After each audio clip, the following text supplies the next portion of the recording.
Hello. I Can you hear me? can hear you perfectly. I've done it again. I'm not organized. If only you knew when this was going to happen. I know. I've got a new setup, and I'm not tall enough. Look Okay. at all the space above my head. I'm gonna get me cushions out. Right. I have to say I'm hello ready. to Hugh, one of our biggest fans. Hugh is brilliant. He tunes into all the shows and comments as well. What a perfect fan. Thank you. Mwah. I love a comment. That's one of the reasons I love doing this on Twitch. Is the fact that we can see comments. I like it. I like you commenting and stuff. Well, what I need to say as well is there was a slight chance I was going to be offered a bit of driving work. Yes. And Oh, I was like, well, as long as I can do my shows as well, because I've got my little miniature dongle for yeah. internet in the cab. As long as I can, because it's going to be double driving with my friend. So I said, as long as you can drive the truck whilst I'm doing my comedy shows, it'll be fine. Yeah. And I realised I'm going to have to train you how to do the tech so that I can just be the face. Oh, that's all right. I don't mind. I like learning new stuff. And you can see all the comments then. Hiya, Yay! Ray. Oh, we've Hiya. got we've got Miss French as well. Who have we got? Danny. Oh, hi. Hi, Danny. Danny's a fellow shorty as well. So she knows the pain Growth it is to shorty. like constantly being short. Oh, before we go, I remember last week when they said, what am I looking at? What are we watching? Yeah. Should we do an intro? What this is before I crack? Because I will waffle. I haven't spoken to anyone for a few days except for work. Yeah. So quick introduction to everybody that's finding us through our new platforms, and they're like, "What's this about?" Just seems to be two women nattering.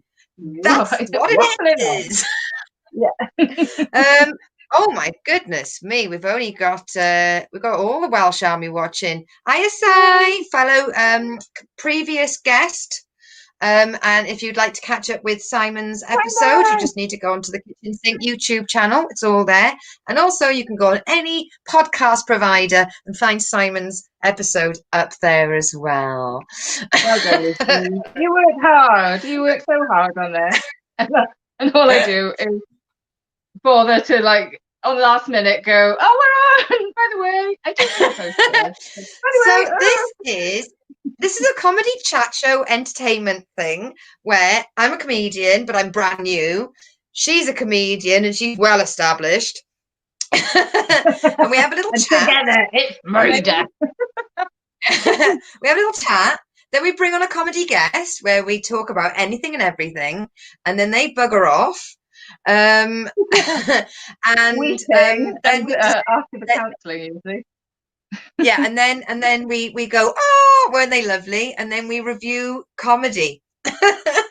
And this week's comedy special is going to be the 1988 An Audience with Victoria Wood. Now, I'm not going to ruin it, but I wonder if we like it. I wonder. Hmm. Stay tuned to find out. Do you know, I've just realised all my notes are on my phone. And I'm recording this off my phone. Uh, I think I can Well, remember. here's the news. So we've got next week's guest is Luke and Rossi, and we were going and I was going to see him tomorrow night at his outdoor comedy gig that it does just down road, and it got cancelled. Ah, goddamn weather. It's a And I pain. read it. As I read it, it was thunder and lightning, and I was like, oh, I wonder why that is. Mm. It's Oh a my pain, isn't it? God. I've got a show. I'm booked for an outdoor gig on Sunday in Cardiff, Block Comedy in Cardiff. Look at With Vic me! I'm Slayton. promoting myself. And yeah, I'm just crossing everything that it's not cancelled. I just can't wait to get back Well, out Vic there. says she's got a marquee, whereas this would have been, I think, picnic benches in a car park. Yeah, yeah. So I think Vic's is Marquee's more expensive. covered. I've got a marquee, but it's, I've cut it up now because I've lost weight. Sorry. No, was that me putting myself down? It's just a Don't put yourself joke. down. You basically said that you don't you shop at fucking go outdoors for your outfits. My dresses are so expensive. They're all green and they've got the words Van Gogh emblazoned along the chest.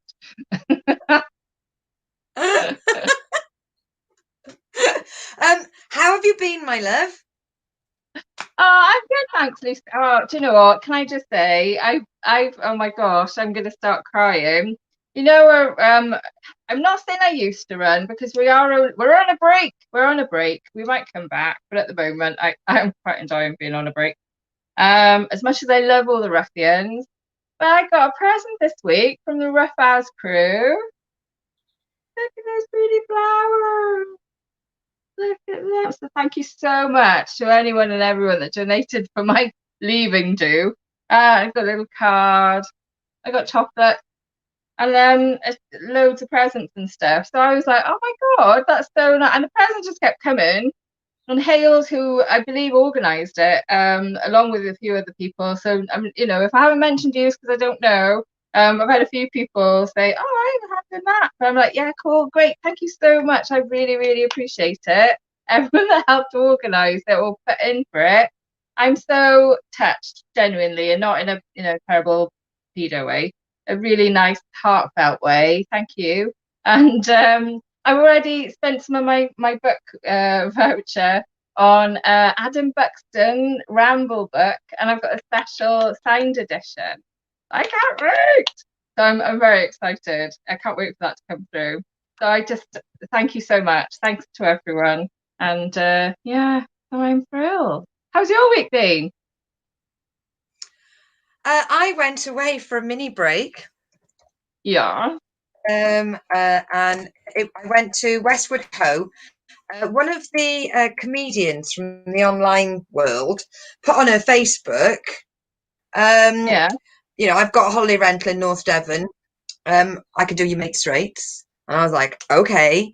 And it was just like a little 2-bedroom cottage, 50 yards from the port. Well, not port, Yeah. the bits where the boats bob.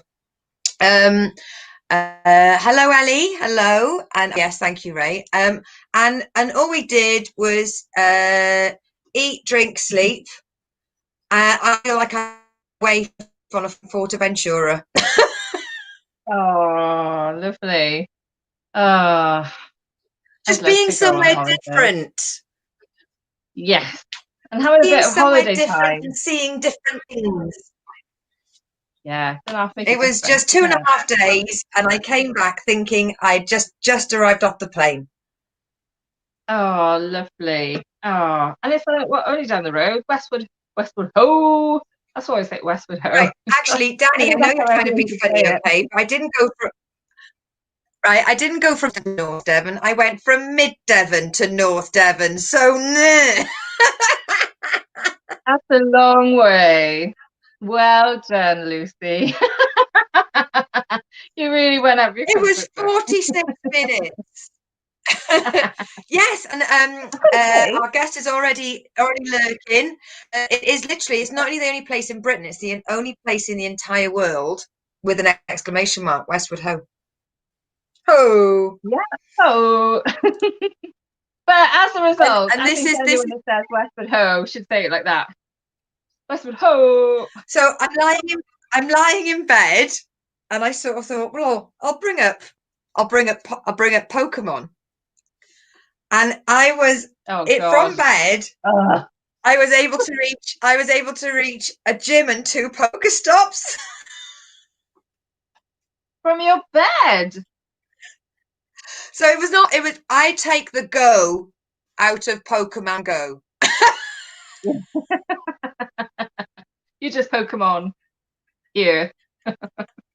Pokemon it. Yeah, because my mate's a long distance truck driver. He never ever gets to cook. So my part of the bargain was to bring a shitload of food, and his part of the bargain was to fucking cook it. So I'm just lying in bed playing Pokemon, and he just brings me bacon sandwiches and coffee. Oh my god, that sounds like a holiday. You do so many shows. You deserve to have a bit of a break, to be fair. And he was just like, "What are you doing?" And I'm just like, "These fucking kids in the gym again are not on my watch."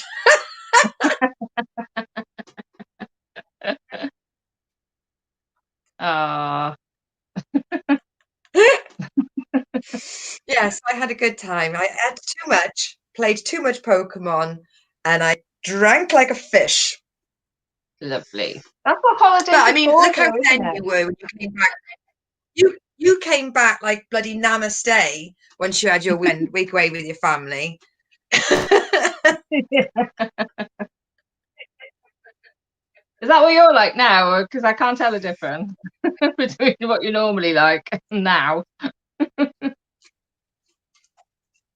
Well, I mean, Facebook, for those of you that have Facebook or use Facebook, the new Facebook on the computer, what, why, Oh, I just why? know. Oh, I know. Yeah. On one hand, I'm very pro, because they change stuff all the time. So I am generally very pro. Oh, let's just try and figure it out. But there's an awful lot of blank space. When you're looking at the interface, it's I'm just like, well, why have we got that all the way over there? It just doesn't make sense. And do you know what really bugs me? Why is everything blue and white? Twitter, Facebook, my fitness pal, everything's blue. Change, choose a different color. Go crazy. Facebook apps or online apps. My parents can't tell the difference between Messenger, Facebook, Zoom. They're like, I've pressed that one. I'm like, no, you haven't. You've pressed Facebook. You've got to press Zoom. If you want to talk to the family. But I don't blame it. Everything's blue surround with a white center. What is that? I don't get it. What's that all about? They want to confuse everybody.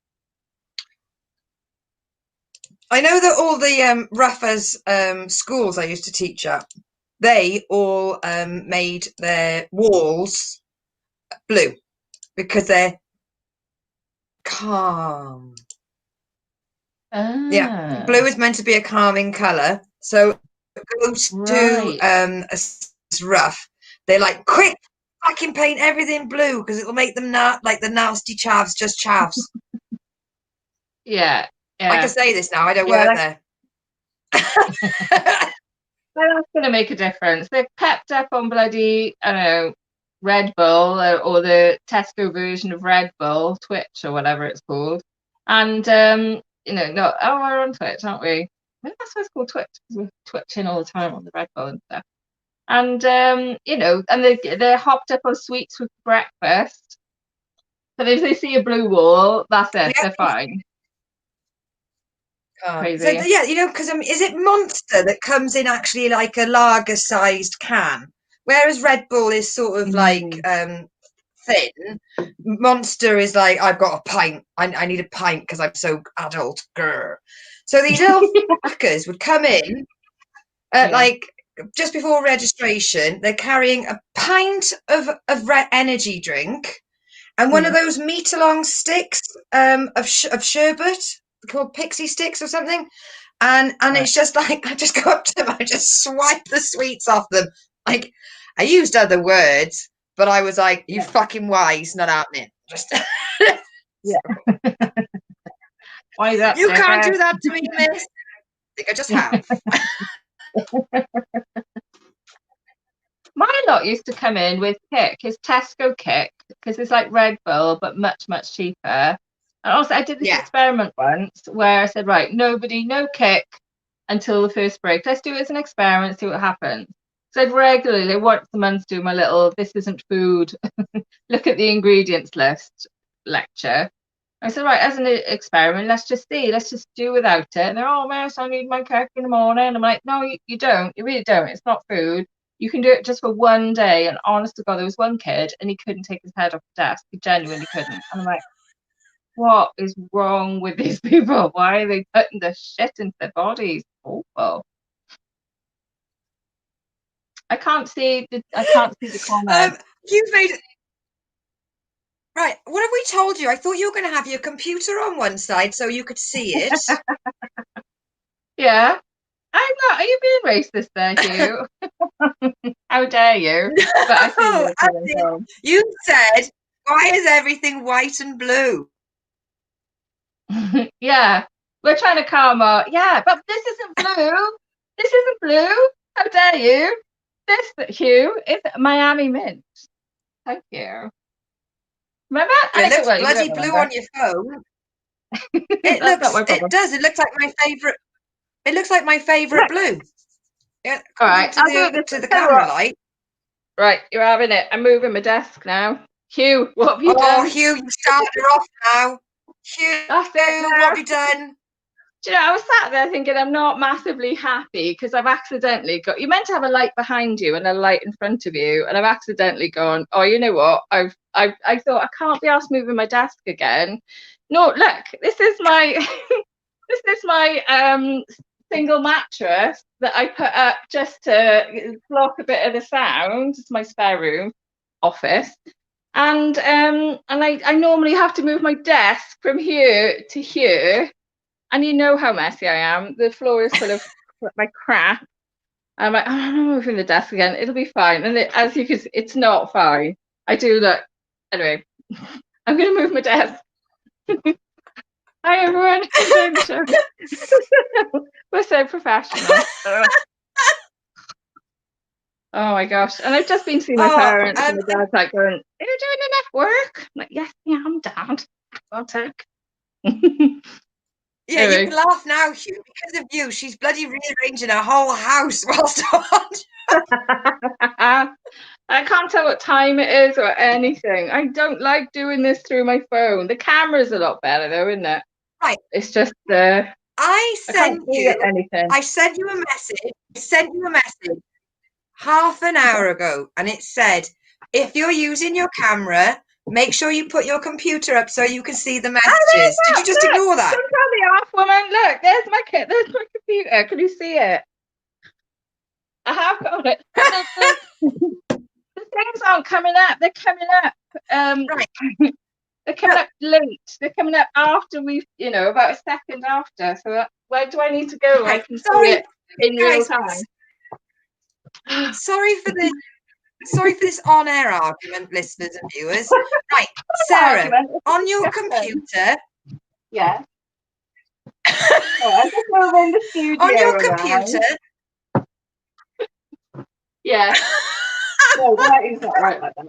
Yes, my computer. Yeah, Right. Hang on a minute. I can do it all. It's fine. Right, hang on. Yeah. This is your fault. I don't like to play the blame game, Lucy. It's Hugh's fault. I will. I'm still here. Keep going. Oh no, my phone. Hi. Right. There you go. Right. Hang on. Hang on, I might have gone. Right. For our podcast listeners, I'll fill the blanks in. Somebody made a comment about Sarah's wall. So she's decided to move around her house, destroy all of her belongings, and argue. I'm not arguing. Can you hear me? Probably not. We can hear you, but we can't see you. Ray, I'm trying to find my Chrome. Ray, why we call my comedy right? I'm not. Oh, there you are. All right, I'm back. Hang on. But I'm not arguing. This isn't arguing. I promise. I haven't seen you for a few weeks. Oh. You're supposed to be really busy. You never get a chance to chat. Oh, no. Right, hang on. Keep going. I've got to put my pictures up. I've got pictures that I have to take down if I have a work meeting because it's a bit saucy, isn't it? I really like this artist. Anyway, right, when I can get a word in, I'll tell you, Bridgman, your screen's frozen as well. Oh, great. Oh, yeah, it is. What's happened now then? Right, I'm leaving. I'm going to come back on the computer. Right, but yeah, okay. But what I'm going to say is you could come back on both your phone and computer. You can click Yeah, on two faces. yeah, No, can you? yeah. Let's try it. Oh my god, And let's then you can it's see the the comments on future. your computer and the camera on Yay! the fuck off for a second. Right, I'd like Right. to just say this episode is sponsored by Troublemaker Hugh. I hope that Danny and Ray are enjoying this. Why are you still? I thought you were. Why is it frozen? I don't understand why it's frozen. I am still here. I'm gonna try. Because do you mean you can be on both things? Ah! But, Now, right, she's about to work out that she has to mute one of them. Oh, Hugh, honestly, your little comment. Let's see if one person can make a difference in life. Right, let's see. Let's bring it back. right. So if I'll try and come in this one and mute, is that right? I'm going Yeah. over to the comments. Right. Why does this look so like Right. delayed? So what I'm saying is you can have your phone as the camera and you can have your computer in the studio and you just mute your computer, but you'll see. Sorry, guys. I mean, I know this is not our usual, but it's looking behind the third wall, isn't it? The fourth wall. We're taking down the fourth wall. And you know that Amber Ashley was the first one that did it. I'd watch this. I'd be like, yeah, this is more interesting than like what we normally do. Half an hour of waffling on. Right. Oh, I've got to put that third one up because that's weird. Right. Hang on. Right. Okay. Shall I try it with this as well then? Yeah, so make sure that one of your noises is muted. And I will only put one of you on. Okay. Right. One of my noises is muted. Still not. The lighting's not right. Right. Let's try turning that off. No. Okay. Because I started doing this on my show where I use the phone as the camera, but I have the messages come up on the computer. Okay, I'm muting myself on here a sec. Danny, that's hilarious. You cheeky bitch. For our listeners, it's welcome to tonight's episode of Educating Bridgman with Lucy F. Orchard. Hey, she's comparing you to Julie Walters. I'll take that.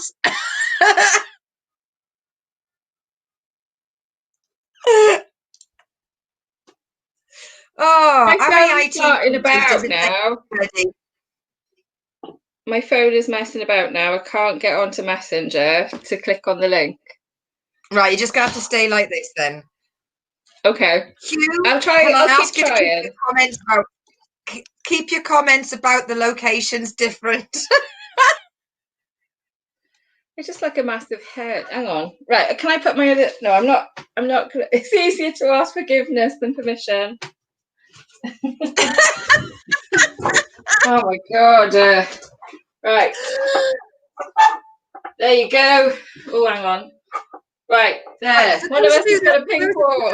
Tuned in and you haven't seen this show before. This is just it, really. For the first section of the show, it is just Sarah and I sticking around. Quite enjoy it. I got to move around. Get a bit of movement going on screen. My Pokemon's hatched an egg. I've moved around so much. I think my phone's had a titful. My phone's like, no, I'm done. I'm done. You don't want to use me? Fine. You'll need me before I need you. That's what my phone's saying to me right now. Right, guys, don't worry about this. Sarah and I will have a rehearsal before next week. I got flowers. We won't have a rehearsal. How are we going to have a rehearsal? Everything always goes well at the end. We click that button and that happens. And then we go online and it all goes tits up. Oh, my pictures are messy. Look at them. Right, go and do your pictures. Right, for everybody else,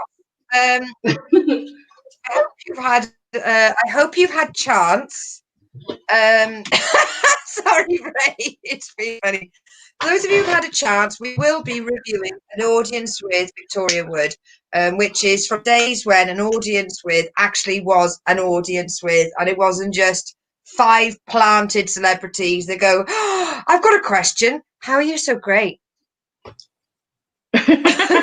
Yeah. I've got a question. When's your new album out? An audience with is meant to be a comedian. I love Michael Bublé, but it does not count. Why doesn't Michael Bublé count? Because the last audience I saw was Michael Bublé, An Audience With, and it really was just he came on, sang the song, he went to a celebrity and they went, oh, how are you so amazing? And then he went, oh yeah, thanks, and then just sang another song. And then went to somebody else and they went, oh, have you got a new album out? And it's like, yes, funnily enough, it's just out next week. It's a coincidence I'm doing this show. And then and then he went on the song. An audience with, I mean, if you can go on the iPlayer, the BBC iPlayer, and look up An Audience with Kenneth Williams, that is the crux of what An Audience With is. Some sad stories, some funny stories, but he is a man on his own, laid bare. He is telling the truth to the audience, and that for me is An Audience With. Yeah, for sure. Yeah, in the old days, before people got everything's so cynical now, isn't it? And so even our politicians, I know we don't like talking. Now, once you see how professional we are, you're like, I want my politics from these people. But even the politicians are just so, everything's so fucking cynical and sorry swearing, and so like, you know, from what they were, even Margaret Thatcher days is like what she walked along. So, you know, like what Margaret Thatcher, she lowered her voice tone, Margaret Thatcher, the old witch, and that was the beginning of the end, I think. And now they're going, yeah, we're not even going to engage that much with the media. Well, apart from tell us what they're doing about COVID before they tell the public, which is a bit shit, isn't it? I wonder if there was ever an audience with Dave Allen. That I would look up. Yes. Oh, I bet that would be fucking amazing. I'm going to write that down. Write that down. I bet. Because we'll talk about Victoria Wood later, but I'm going to bring up Dave Allen later on. Did you notice? Did anybody watch it to have a chat with us about it? Because that was the plan. Brilliant. When we brought in this feature, we were like, yeah, and then everyone can watch it and they can all join in with the chat. But we get that sometimes, but not every time. So I was just wondering, has anybody else watched An Audience With in order to have a chat with us? Hugh has. I think Hugh has. Well done, Hugh. You're redeeming yourself, Hugh, for the carnage that you created fucking 15 minutes ago. Thank you for inadvertently improving our show with our backgrounds. It looks more interesting now. But I made sure I went on all the socials, and when I scheduled all the videos, I put the link for Victoria Wood in there, so if anyone came across it, they could find the link. So, I mean, we made it very accessible. Cool. Yeah. Right, so we have somebody in the dining room. Ah, cool. Yeah. Is she eating our marzipan fruits, though? That's what I want to know. But we're going in with the hard-hitting political questions. Have you eaten the marzipan fruits? Right, well, with no further ado, before Sarah rearranges the back bedroom, let's welcome Captain Ali Hancock. Yay! Good evening. Hi, Ali. Hello. You're right. You're right. Ali, you're right. Now, you've got a colourful background. A lot longer than me. Has she always been like this? Like what? I said, you've known her a lot longer than me. Is she always like this? Like what? I'm being normal. What? No, are you asking me? Are you asking Ali about me? I'm asking Ali Hancock because she's known, Ali, you've known Sarah Bridgman a long time. Has she always been easily distracted? Yeah. What, me? Yeah. Yeah. Yeah. The amount of cardigans I lost in school, and I couldn't tell you. I'd come out of school and my mum would be like, "Where's your cardigan?" I don't know. Oh, I couldn't lose mine. Mine were knitted by my gran, so they were not like anyone else's. Yeah. Oh, yeah, you definitely. Mine were from Marks and Spencer's. My mum was hot on Marks and Spencer's. I know, we didn't really have the money for it. I don't know why she always used to go there, but it was all about how you look, isn't it, to the neighbours. Yep. So yeah, we were very warm growing up. She's probably my dad's threatening to listen to this, because every Thursday I'm like, right, I've got to go, or if he's on the phone, or if he's come over to help me with the garden, I'm like, Dad, I got the show at 6 o'clock. Come on out. And he's like, is he into Twitch? I reckon your dad's into Twitch. He's just like watching, streams of people playing WoW and things like that. Yeah. Hi, Sarah's dad in the chat. Yeah. Come on, Dad. Hi, Dad. I'm not holding much hope out. I haven't helped him with like where to press or anything. So I hope he hasn't. Well, my brother-in-law's listened in a few times, but he hasn't. There's no comments yet, so you might have forgotten this week. But yes, so Ali, Lucy, Ali. See, hello. I can introduce people. We've gigged together before. We were on one of the Rough Asses. We had, but we haven't chatted. That's true. Yes, we haven't chatted. So I'm going to shut up so that you can chat with Ali. Fine. Ali, we'll talk later. you have caused an addiction. Who would have thought all those weeks ago that you just popping onto Twitch and joining in the chat with Sarah and I? Level 36, mate. I'm level 36. Level 36. What am I? I think I'm 27. I'm going to go on. I've made it up the ranks quite quickly. Yeah, there's a point at which you have to get like 500,000 points to move up. It's a lot of points. And that was our first ever show, actually, when it was just me and you, Lucy, before we invented guests. When it's 2 hours of just waffling. And we have so many features now. We've got a format and everything. Ali, I was thinking about you. I'm not going to ruin our review of Victoria Wood, but I was thinking about you because of how many characters she does, and you are a character comedian.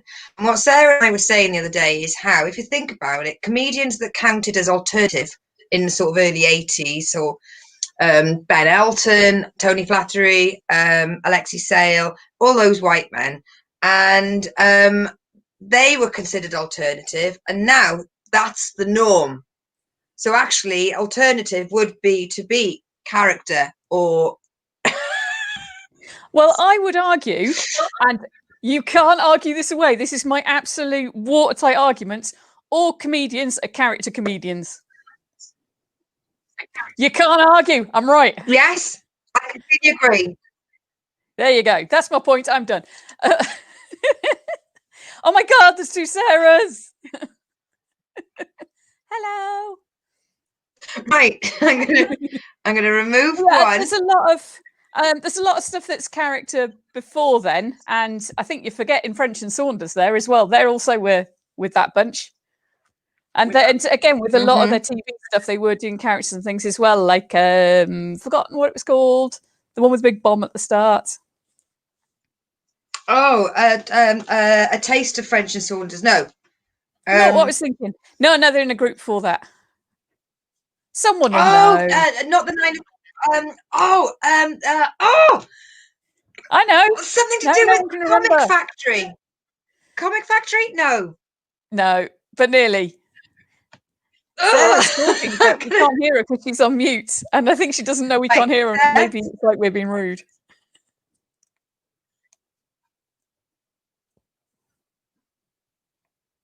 Now everyone's gone quiet. I've unmuted her. You can't unmute your guest because they chose to mute themselves. What you're going to have to do, Sarah, is you're going to have to unmute your phone, unmute your computer. Hello. Oh, can you hear me now? There we go. I've unmuted my phone. Right. Comic strip presents. It was the comic strip present. You said that while muted, though. It doesn't count. No, I heard you. Can you hear me now? You can hear you now. Yes, I like having Ali on the team. I thought it was doing this fun, but I didn't realise it'd be us. I'll Right, switch can sides you hear anytime. me? Yes. Oh, Yes. good. Sorry, that was awful. I felt like I was in a well or something. I said it before, Ray. I want it on Lassie. record. Yes, Ray. I think other people can see this. I mean, at least 3. At least 3 on Twitch, it tells me. Oh, no, we've got quite a few, actually. We've got quite a few because we're on Periscope, we're on YouTube, we're on Periscope. Book, I've never been on we're on Periscope Twitch. before. We are covering. No, I've got I Facebook and Twitch I actually up, and had I thought somebody I'd on a show I was doing today comment. Oh. Well, yeah, I had somebody comment and I couldn't work out the icon. And it turns out that they were on Periscope, and it got me really distracted because all I wanted to say is, who the fuck is still using Periscope? Yeah, it's really 2018, isn't it? Yeah. I went to Periscope the other I had day. to remember that their viewers, they should be. I don't know what she just said. I know. You're right I there, Bridgman. I don't know why. Your mic keeps cutting out. Lucy's mic keeps cutting out, is it? Yeah. Oh, no. Hear me. Oh, it's either that or she's miming. It's gone completely. Don't Lucy, do this can't to hear me. you. No, it's.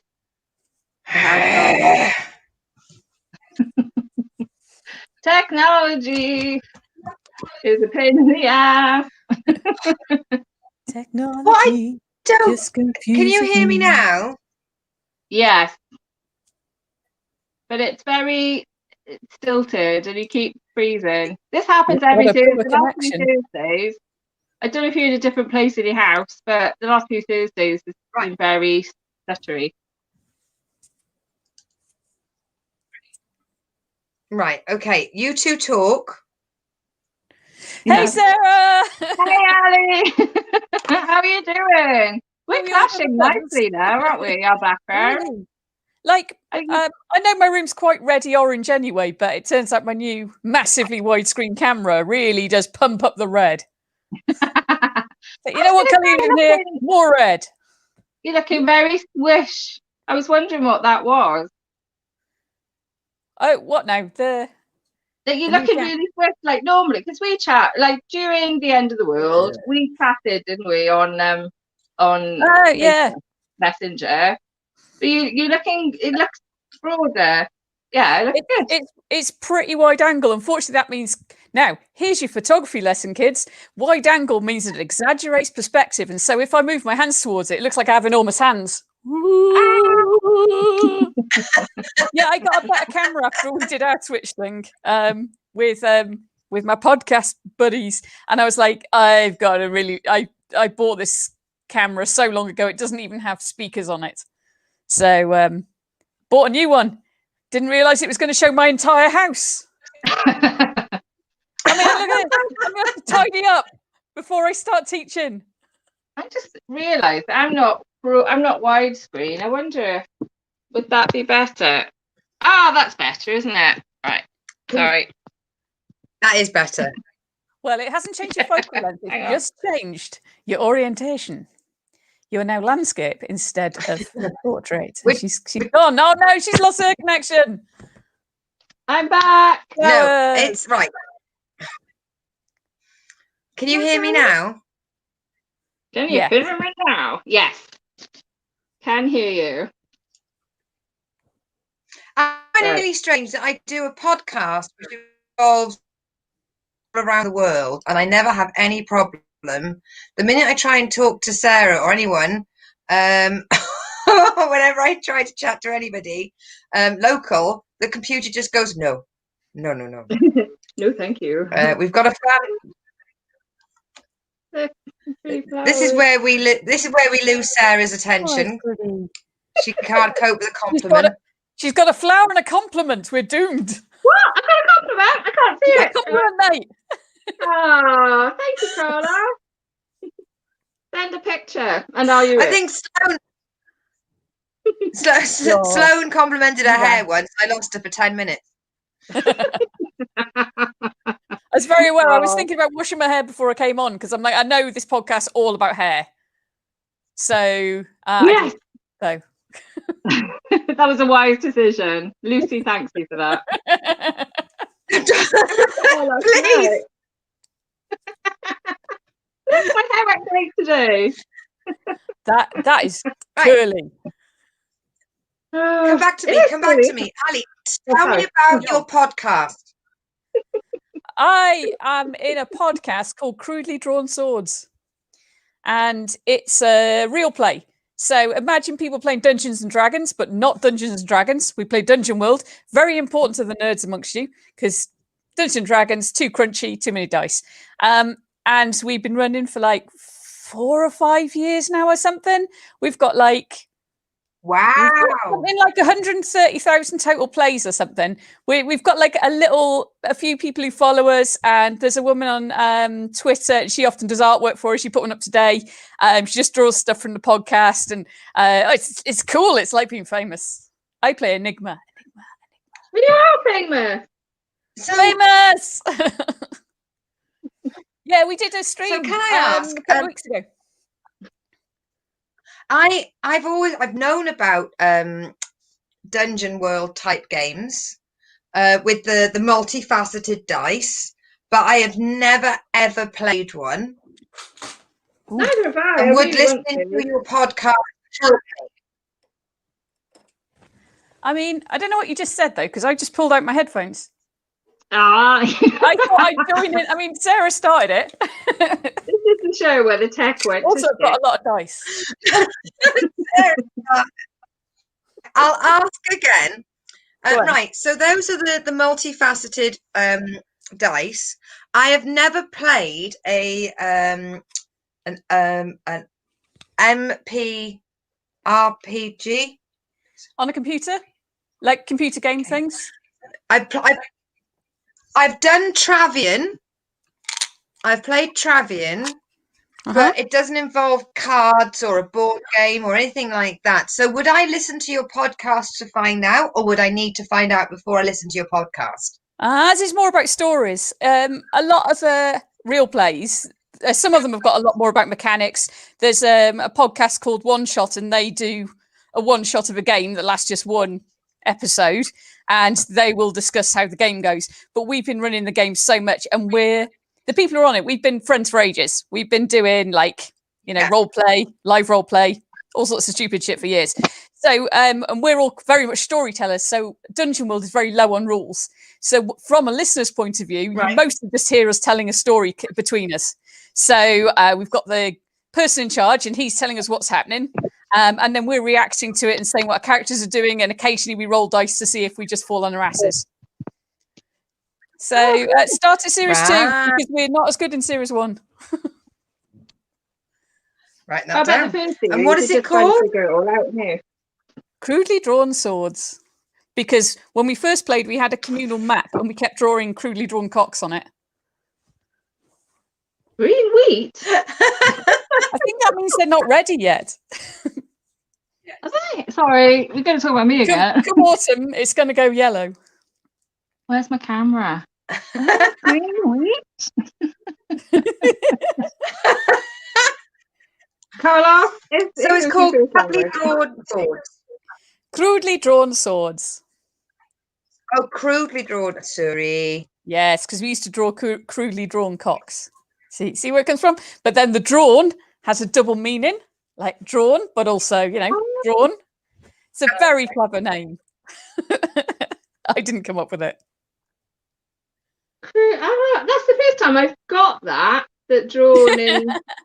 Yeah, drawn. Yeah. Yeah, it's also kind of listed under comedy and stuff, because most of us spent most of the time dicking around. We're basically a bunch of heroes that spend a lot of time going, you know what we should do? The stupidest thing that will probably get us into trouble. So There's a lot of stuff about how poor people like to wear curtains, that kind of thing. A lot of in jokes too. So The poor if I people slow wear nod, I'll know curtains. if anyone watching this there's is something nice. I think there's something nice when you get to overhear a conversation amongst people that know each other, as opposed to feeling alienated. It makes you feel drawn in, and you sort of really like the warmth of being able to listen to a group of friends. Yeah. I think we do get a lot of people listening for that very reason, because it's I look at it and I think I'm the only one in the group that's done any improv stuff, and even that not very much, but we're so used to doing live role play when we're constantly kind of bouncing ideas off each other. Every so often I'm like, we don't tell anyone, but we're like an improv group. Don't tell the others that though. Right. Now, I've always been fascinated by improv, but I have never been anywhere near somewhere running an organized, because it's always improv groups. And it's also something I've been quite fascinated by. I enjoy so the podcast I do with the one around the world is where we just pull silly questions out and we just sort of verbally improv around the questions. But I've never done physical improv, and I'm absolutely fascinated by it. Do you feel that you could that it's a necessity that you're with a group, I mean, you could do it. You could do it on your own if that's your thing, and you could do it with a lot of people. I think when you have groups that are set up, you have to have a rapport with them. Because I've done some. I did Karen Sherrod's acting stuff, and we did quite a lot of improv on that. And when the group were people that I really got on with, or that we'd done a lot of stuff with, she'd do a lot of things where we'd kind of get on the same wavelength, and it was really good fun. Whereas I've done another one where I didn't know the people at all, and we just launched into some improv, and it's just awkward because you're trying to throw things at people and you don't know what they're going to throw back.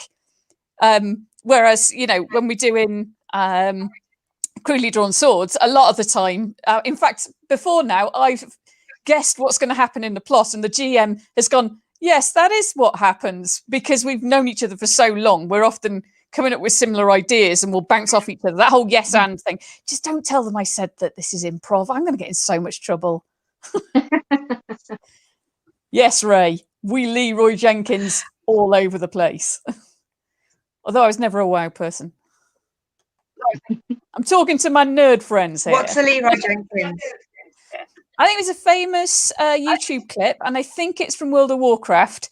And I think it's I don't even remember it very clearly, but there was a whole load of like a party going off to destroy something, and suddenly the show just goes, Leroy Jenkins! And so he's running off into battle without everyone else following him, and he's basically just a stupid move. Someone who runs off to do something stupid and dangerous. It was a long time ago, the Leroy Jenkins thing. Yeah.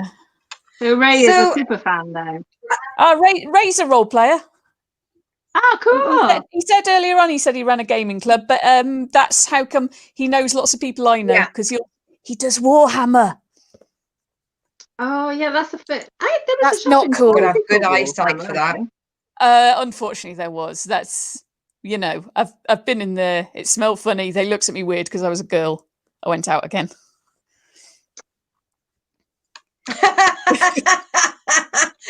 Yeah, I know that feeling. Yeah. As a comic book fan, I remember I walked into Planet in Liverpool, and I just different Forbidden Planets. It's like, ooh, what have they got here? And I sort of went up to the desk to sort of have a chat and see if they could guide me to the comics that I want to look at, and they were just like, ooh. Can't speak to you. Woman, can't speak to you. I walked in thinking that I was going to I'm starring in an episode of Clerks, and they were just like, don't look at her, don't take eye contact, don't make her feel welcome. And I was just like, yeah. Oh, boysy. If only they'd known I would have been their queen. We did smell. That's the other thing. There's the whole thing, right? You get a few guys through for a little while, smell if they're gaming. It's a gaming smell. They let off a pheromone when they're gaming. Sorry, Ray. Yeah. I was fascinated Oh, because I know Game I isn't enjoy boring. Well, yeah. watching. I like watching the Big Bang. People got the multiple Ugh. games, and they're like, I'm No. a wizard or I'm an elf. And is Big that not Bang. the thing? It's an affront to my people. Big Bang is what people think nerds are. Like, and also, it's an awful, awful program. Yeah, there's a But YouTube. for a I comic watched book it. fan, it's one of the. I was just going to say, as a comic book fan, it's one of the few places that you can go and watch a program where they actually talk about the characters that we love, and they tell the truth about them. They don't just go, "Oh, Superman's great" or "Batman's great." For us, I think maybe it's more comic than gamer. Yeah, it's awful. It's also awful. I mean, it's a shame that you've only got an awful thing. I mean, really, what you want is spaced. That's where you want your proper, comic book references. That's actually funny. Yeah. Lucy, I'd be quite interested to know if people. I've got a secret to tell you. I've got a secret to tell you about Ali as well, that you're going to be devastated. As well, like, because Ray said, I love Big Bang, back off at Hancock. I've got something to tell you about Ali and our favourite show, The Archers. Ugh. She's not a fan. I don't care enough about it. She hates it. You went on like a 10-minute rant in my car that you didn't like The Archers. You Oh, just I kept did. saying it. The only Terrible time I writing. listened to it, actually, I had my car, I'd finally found Radio 4, and I was only travelling like just to see you in like Uplands or something. And the whole way, it was just, oh man, it was terrible. I mean, before I had no opinion. I'd forgotten about that. And I can't remember what happened. I think nothing happened in the entire 15 minutes.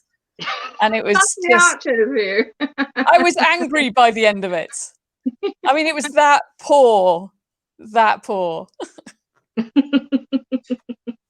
of them are. Some of them are about farming, and some of them are great. I don't like. I'm not fussed with the farming ones. The ones literally nothing happens, but I do like it. Was it someone trying to rig a cake sale or something? I mean, that it's sounds like an literally like exciting world. overhearing the WI back where I come from. It's Yeah, like, but that Sabrina, this is Sabrina always enters shop bought cakes, flower and produce shows. So it's not even an original storyline. And Jill Sabrina's always a wins bitch. anyway.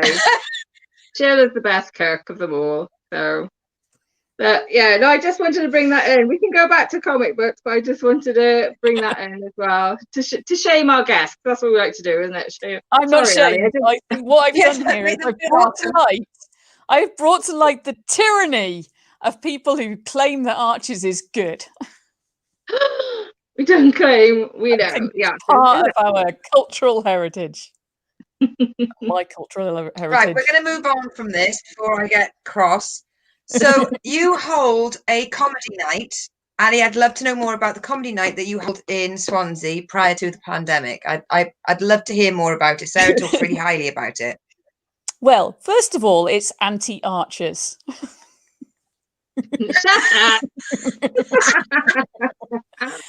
No, well, it's been a long time. It's been a long time. The other day, I was like, I do run a comedy night. I definitely do run a comedy night, but it's been a long time. So it wasn't just me. It did start out with Sarah and someone else as well. We did we sort of ranked together, but now it's just me. I am the terrifying and I'm the dictator of the Ministry of Absurdism. So it runs in Elysium Gallery, cafe bar, one of my favouriteest places, and I try and get people doing weird stuff. Ray comes along a lot. He's just commented there as well. And so we get lots of people doing things like experimental stuff, or they will be doing a character, or they'll be doing a song, or they'll be just doing something else mad. So for a while, we used to have lots of things happening at the start of it. I think we had a festivals one in which Ray was crowned because it was his birthday. We have people like making stuff, so there's a little arts and crafts part to it. So it's a bit more eventy. If I was being pretentious, I'd say it takes influence from the Dadaist movements. But I'm not. Okay. I wouldn't say that. I would. Yeah, people that talk about dad are hugely pretentious. I have to put. There is a marriage there. Bloody love Dadaism. I just bring it up every conversation. There's loving it. Think about Dada. Oh, There's loving it, and then there's using it in the first sentence every time you open your mouth. I mean, that's a Dadaist act in itself, probably. But I mean, to be able to do that, you have to have created an environment which is safe, where people can trust to be free without being mocked. And I think that takes that's amazing. I mean, when we spoke to Maggie, Dr. Maggie Irvin, about her clownism and getting people involved doing clowning, you have to create an environment where they can say, I'm covering the bottom of the screen. I don't know what you're doing. He's distracted. I'm having to cover. I'm just covering the screen. So you have to be able to create an environment where people can let their guards down and just have fun and not take themselves seriously and not be in fear of being taken seriously. And I think I think that means you have created an environment that you should be really proud. Yeah, I think we start off fairly well. We've got a bit of a head start because we're at Elysium Gallery, and so it's already full of artists. The people that are there are mostly artists, and also a lot of the artists there do Dadaist work.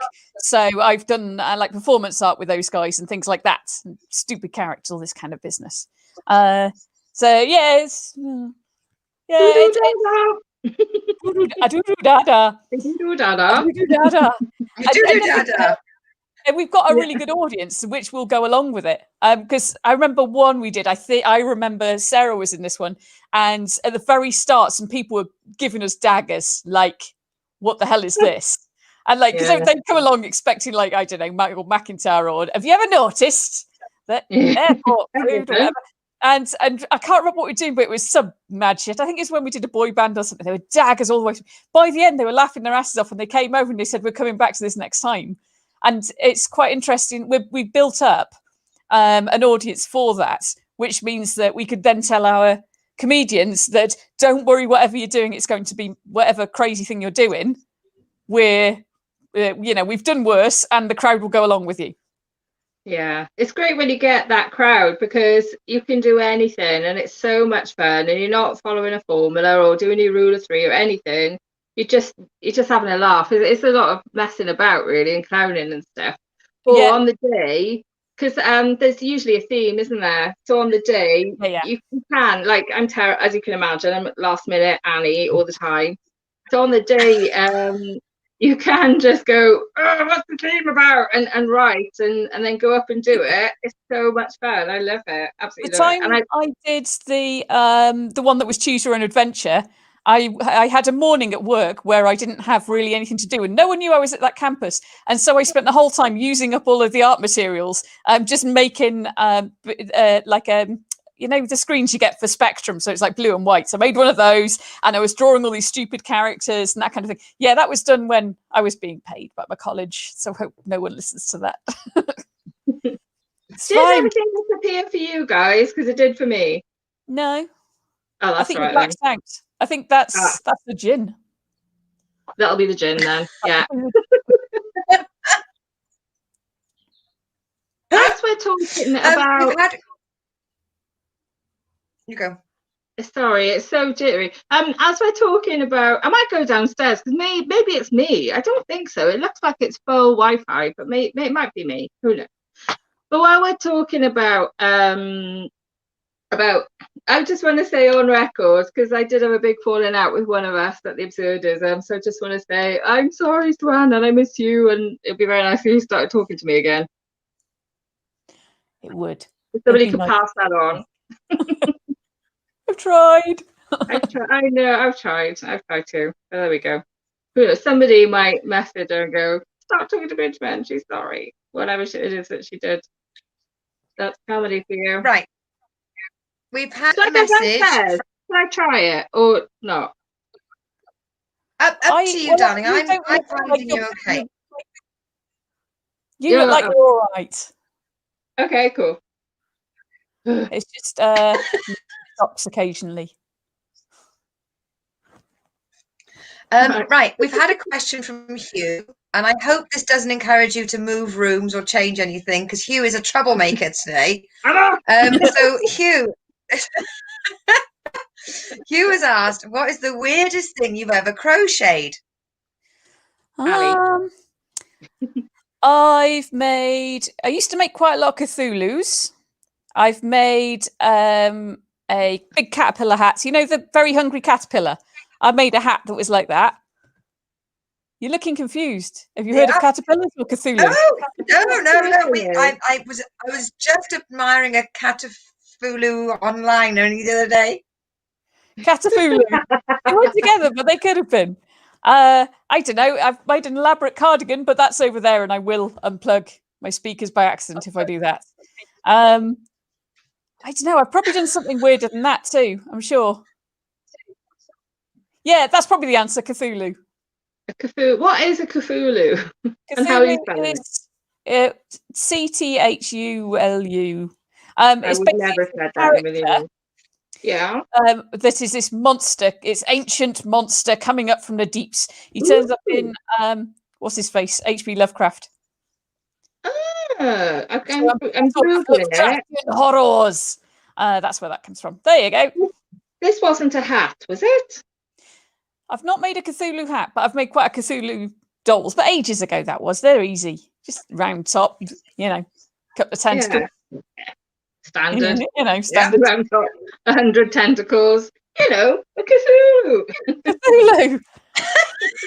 I thought it was something that everyone would know. There's a new show on, I think it's on Sky at some point. There's a sort of reworking of some of Lovecraft's stuff, but you know, without the racism. So at some point, I've got to wait until we're all out because I don't have Sky, but I really, really, really want to watch them. It'll be on something in a few years. I might even go illegal on it because there's quite a cool monster in the trailer.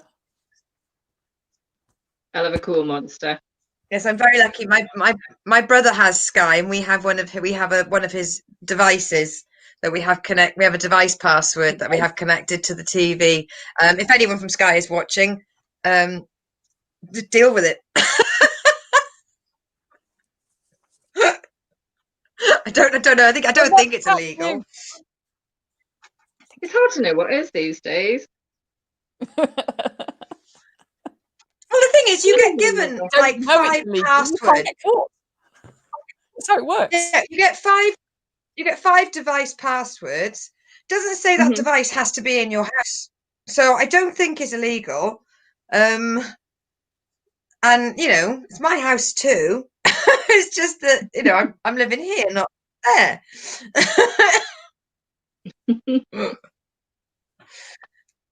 I have the worst thing I've done.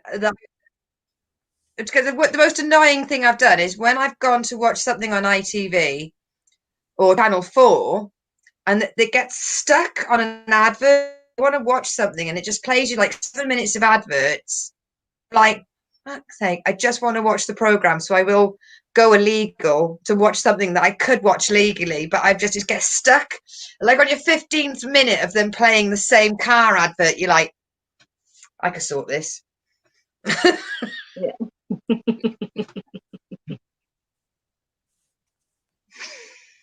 Oh yeah.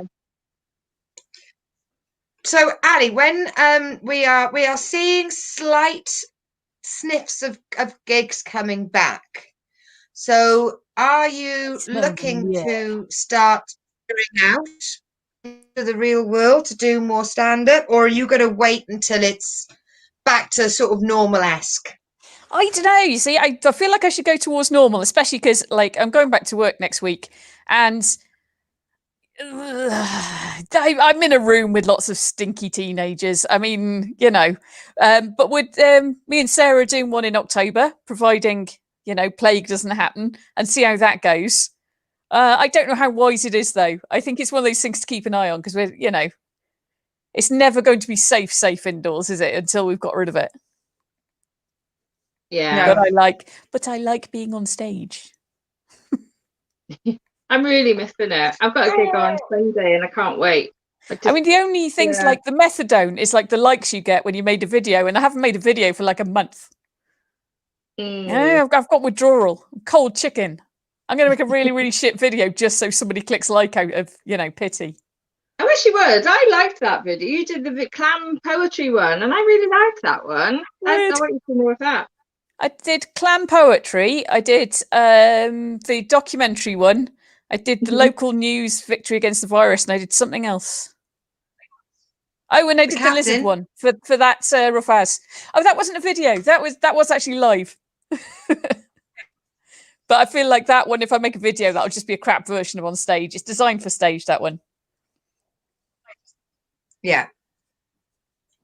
I think the trouble is when you're creative, especially the people who are super creative aren't so good at the other stuff that it directs people to look at it. We're not so good at like going, hey, look at my stuff. I just like doing stuff.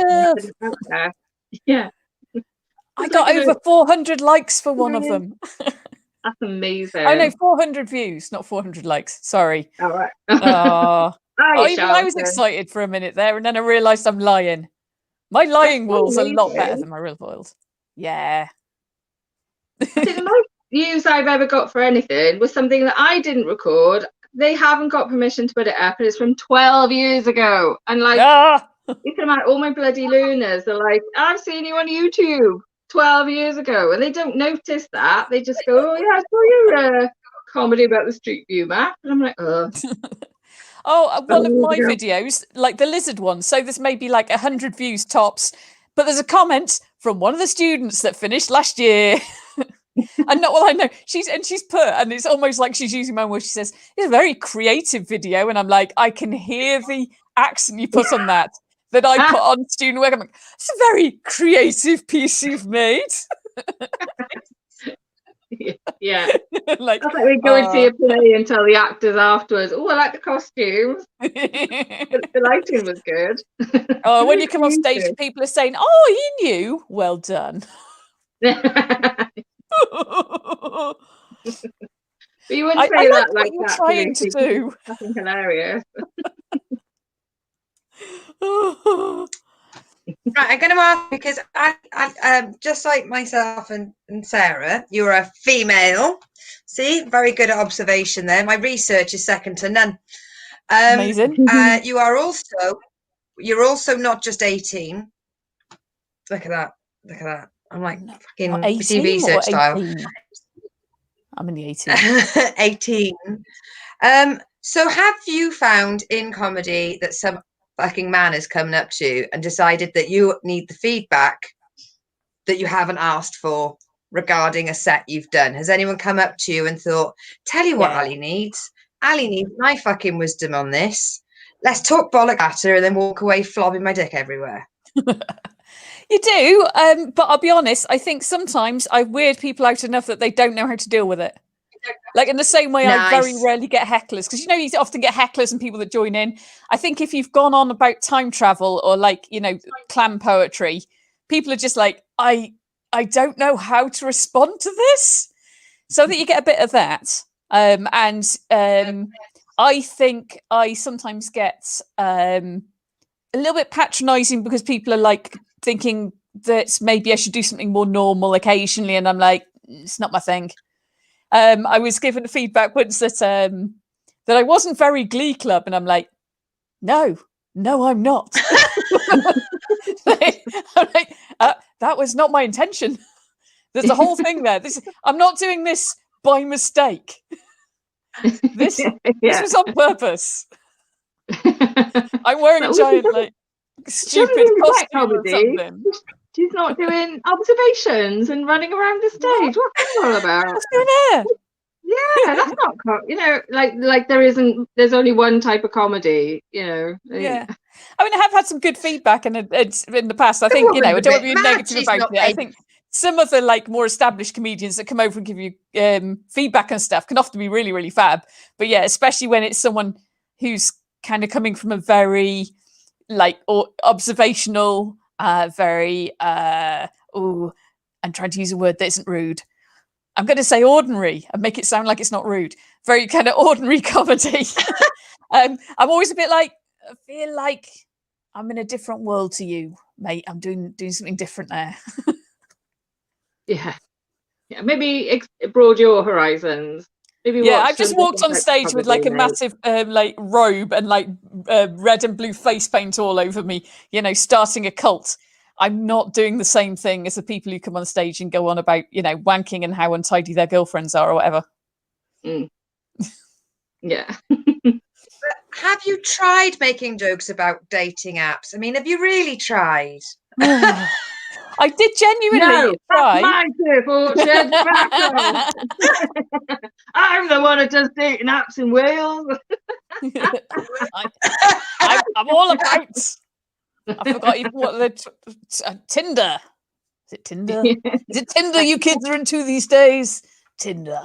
I remember when Tinder was how you started fires. Not passionate fires, but real fires. I hope somebody interrupts me soon, for I don't know where I'm going with this. You're on your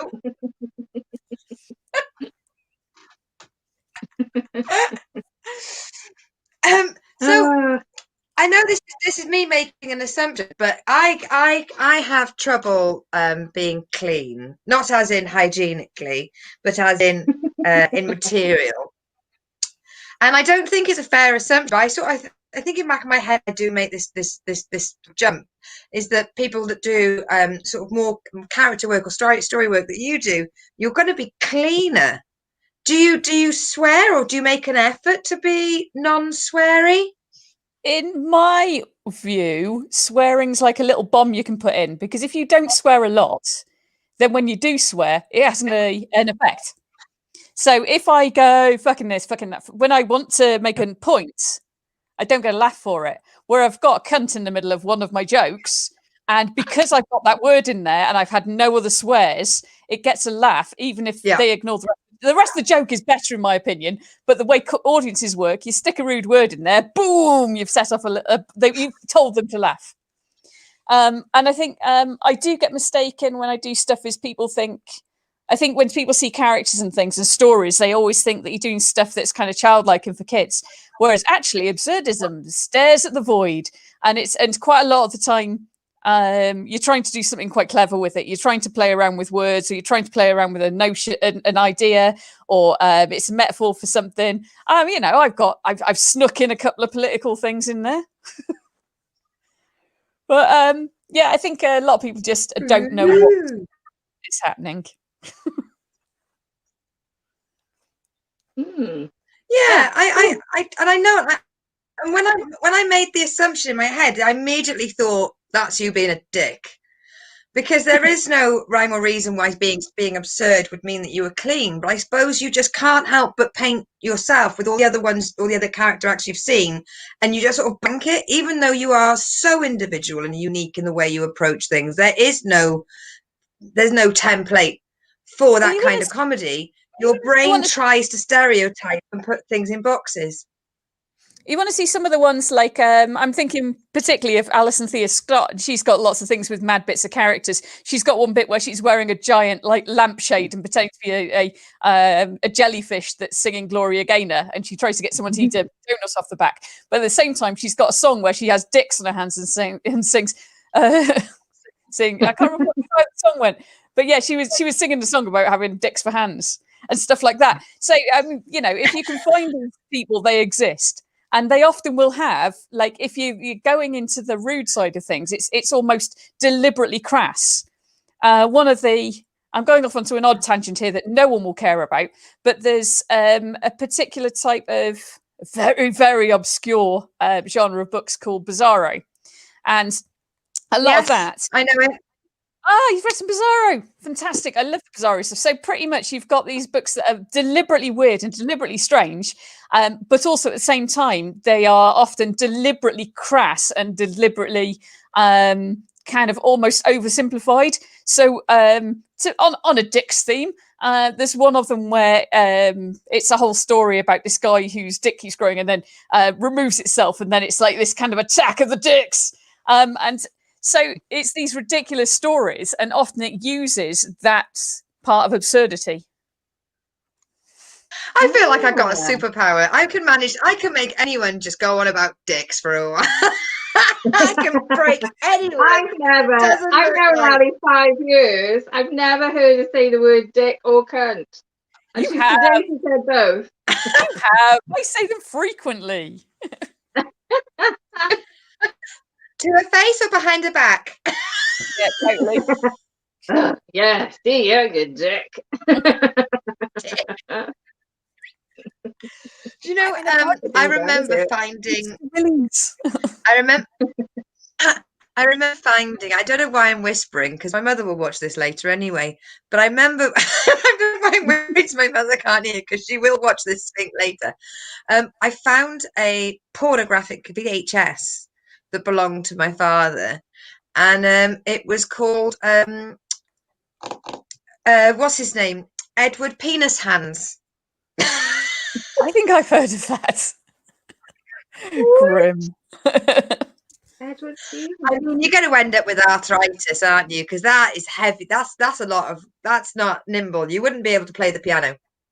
I thought it'd be just like one like that. You have to play the high notes with the balls. I'm trying to think. Was it one or was it one each? Message in if you've watched it. I'm just trying to think. Our podcast in Nigeria going. I don't know what the f they're on about now. Yeah. I miss Edinburgh. We've got one. Yeah. So, Ali, were you? So, Sarah, is Ali the person that guilted you into doing your first Edinburgh? This is it. This is the Ali Hancock that made you go to Edinburgh first of all. Yeah, it's all I didn't her make fault. you go. I might have talked you into. Was it the show last year? It was the year before last. It was 2018. It was around April time, and I was talking to you and John Collins after Rough Hours one day, or in a break of Rough Hours, and I was like, "Oh, I don't know what to do. Should I just go to Edinburgh, or not?" And you were like, "Yeah, go to Edinburgh, put a show on." I'm like, "I can't put a show on. It's really late." And you both like, "No, just do it. There's loads of people drop out last minute. You can do a last minute show." And I was like, "Okay."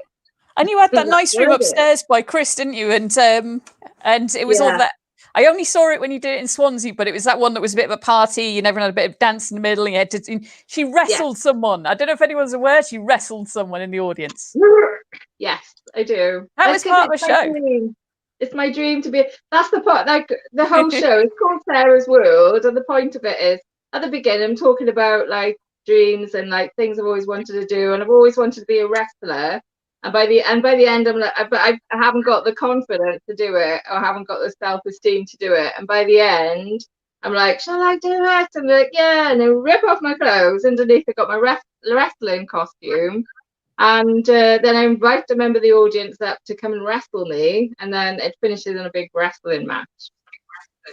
And it was a lot of fun, that show. I really enjoyed it. Yeah. Lucy's face. Yeah, Lucy's didn't see that coming. Like, that's a lovely girl. See, I would pay to see that. That doesn't ever happen. Yeah. Right, it's delayed again. Yeah, thank you. Yeah, I always like to add a little bit of something. Like I like a party atmosphere. I'm like Russ Abbott in that sense. Love a party with a happy atmosphere. So I do, I like to add stuff in. I love audience participation. But the next show I was going to do was just going to be stand up, because as you know, I struggle to just go, come on, do the script, write some jokes and say it. It's not difficult. I'm trying to talk myself out of doing elaborate costumes because I realise how annoying it is carrying costumes around Edinburgh. Because I love a costume, but I think last year I didn't have much of one. I could fit it in a backpack. But CJ with his stuff, he had like his guitar, he had like a dressing gown, and he had to go all the way back to Leith to get it before every show. And I'm like, yeah, I should limit my costumes when I do a solo show. Yeah. Yes. Yeah, it is really hard to like. That's the thing people don't think about, isn't it? And even just having anything. Yeah, you see some of the people. I think I saw 3 people on one day at Edinburgh, and every single one I was like, how did you even get your stuff here? So like Adam Larter had like an entire supermarket made of cardboard. Spencer Jones had loads of paintings and lots of musical equipment because he was like remixing stuff. Olaf Falafel, he had like when you get those really cheap wardrobes that are made out of like cloth. He had one of those and emerged out one of those at the start of his set. And every time I was like, this is great, but how do you carry this stuff around? You must actually pay the place to, keep it safe or something, because we can't keep our flyers safe in our location and our venue. Yeah, I think maybe the more you pay, the more chance we get to have some storage space. Maybe. And Ray is right. Spencer Jones God, can is you a comedy imagine hero. how expensive I gigged with him storage once. space would be? Oh gosh, yeah. You have to keep it at the station or something in one of those lockers. I don't know if they have those in Scotland. I bet Spencer Jones would probably give You it can a bit have of props, but they area. must be the size of a shoebox. Yeah. You have to make very clever origami props. So how many Edinburghs have you done then, Ali? Me, I've just done 2. And I did not quite a week the first time, and about a week and a half, nearly 2 weeks the second time. It was the same show. I did a double hander, or well, it's not really a double hander. It was like we did some double act bits and we did some solo bits. And we did that 2 years running. We just added some bits the next year. I've been to lots of Edinburghs before, lots of Edinburgh Fringes, and I like going up there because one of my mates lives up there too. So I wasn't going to do this year, but I was still going to go up there, watch some shows and hang out with Tom and Ali and his family. It'd be cool, but I didn't get to because COVID's stupid. Yeah. COVID is stupid. My plan was that next year would be my solo show, but it's, I don't think next year's going to run either. Oh, really? I don't reckon. This article in the New Scientist. Genuinely been reading about that in the New Scientist. Well, you have to think about it. Even if they have the vaccine ready, they've got to make the vaccine. And the most vaccines of any kind that's been made in a year is 500 million. And there's 7 billion people, and you need something like 60 to 70% coverage to get any kind of herd immunity from a vaccine. So we are looking at, maybe a couple of years that it's still with us in some form. Because there's other things like,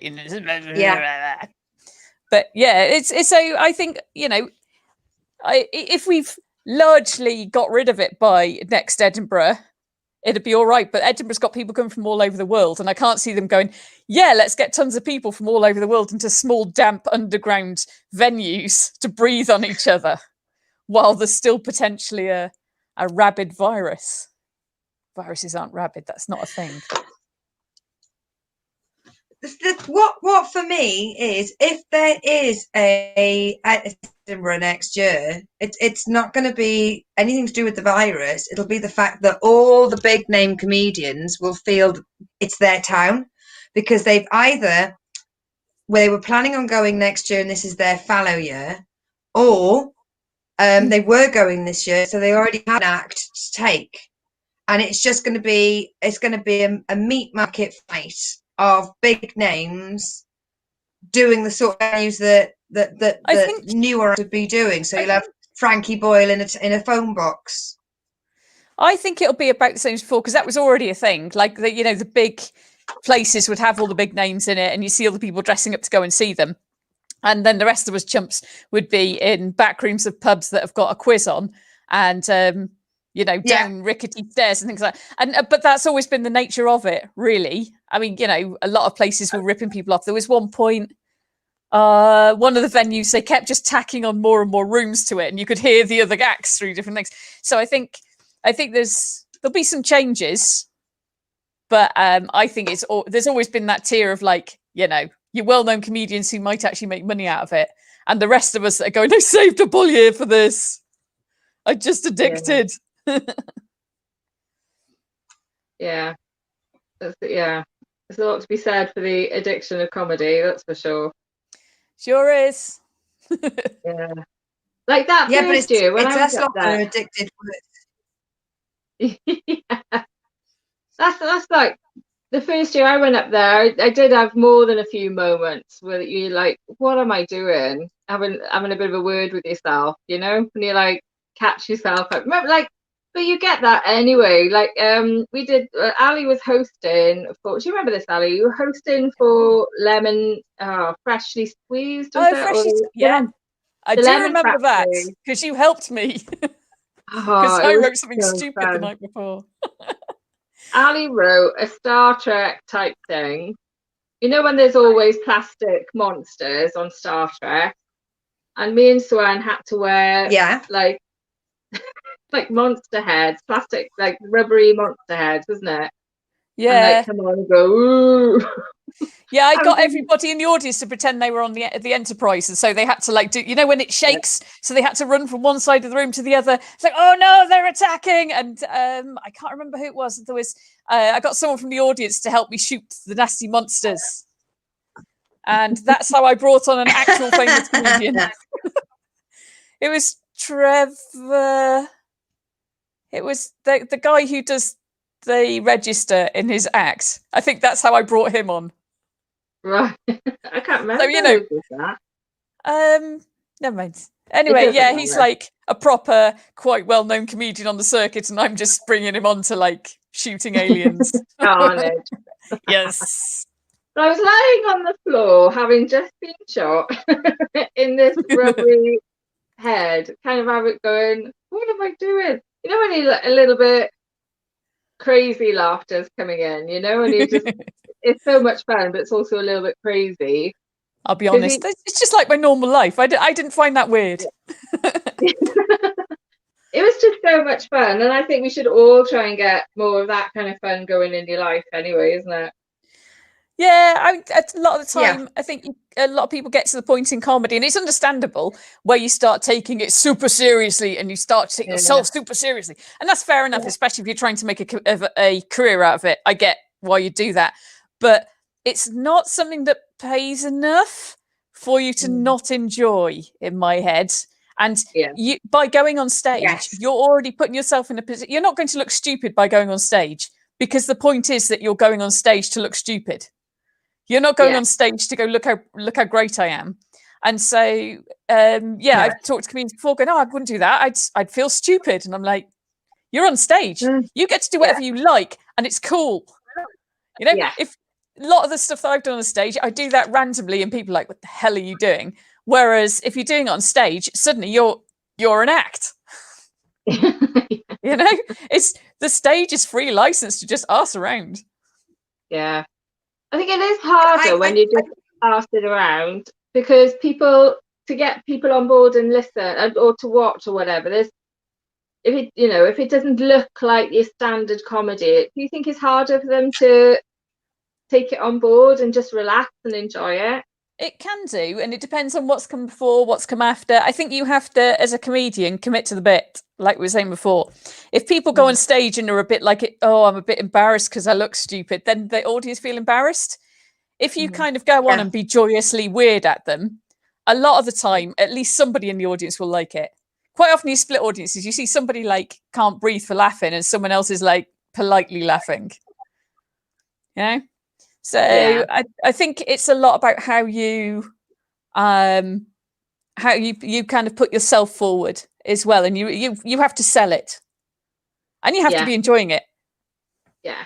And I think it helps to know that if you're that kind of act and you're a bit like, I'd love to do comedy, but it would be crazy, then seek out the other crazies, like the Weirdos, which is a group based in London, and there's loads of them.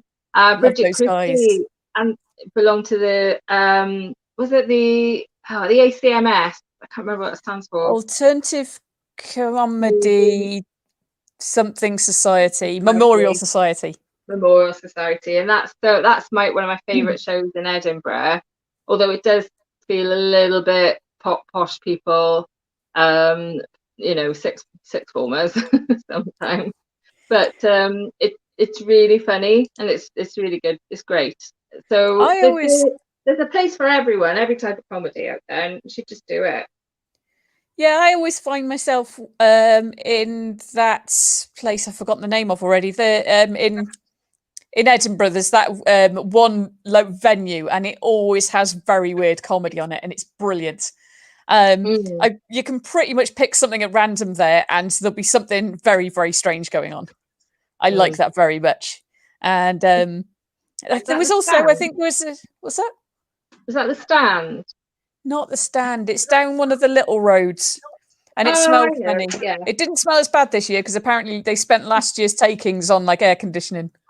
Oh, I know. Oh, Banshee Labyrinth. Near Banshee Labyrinth.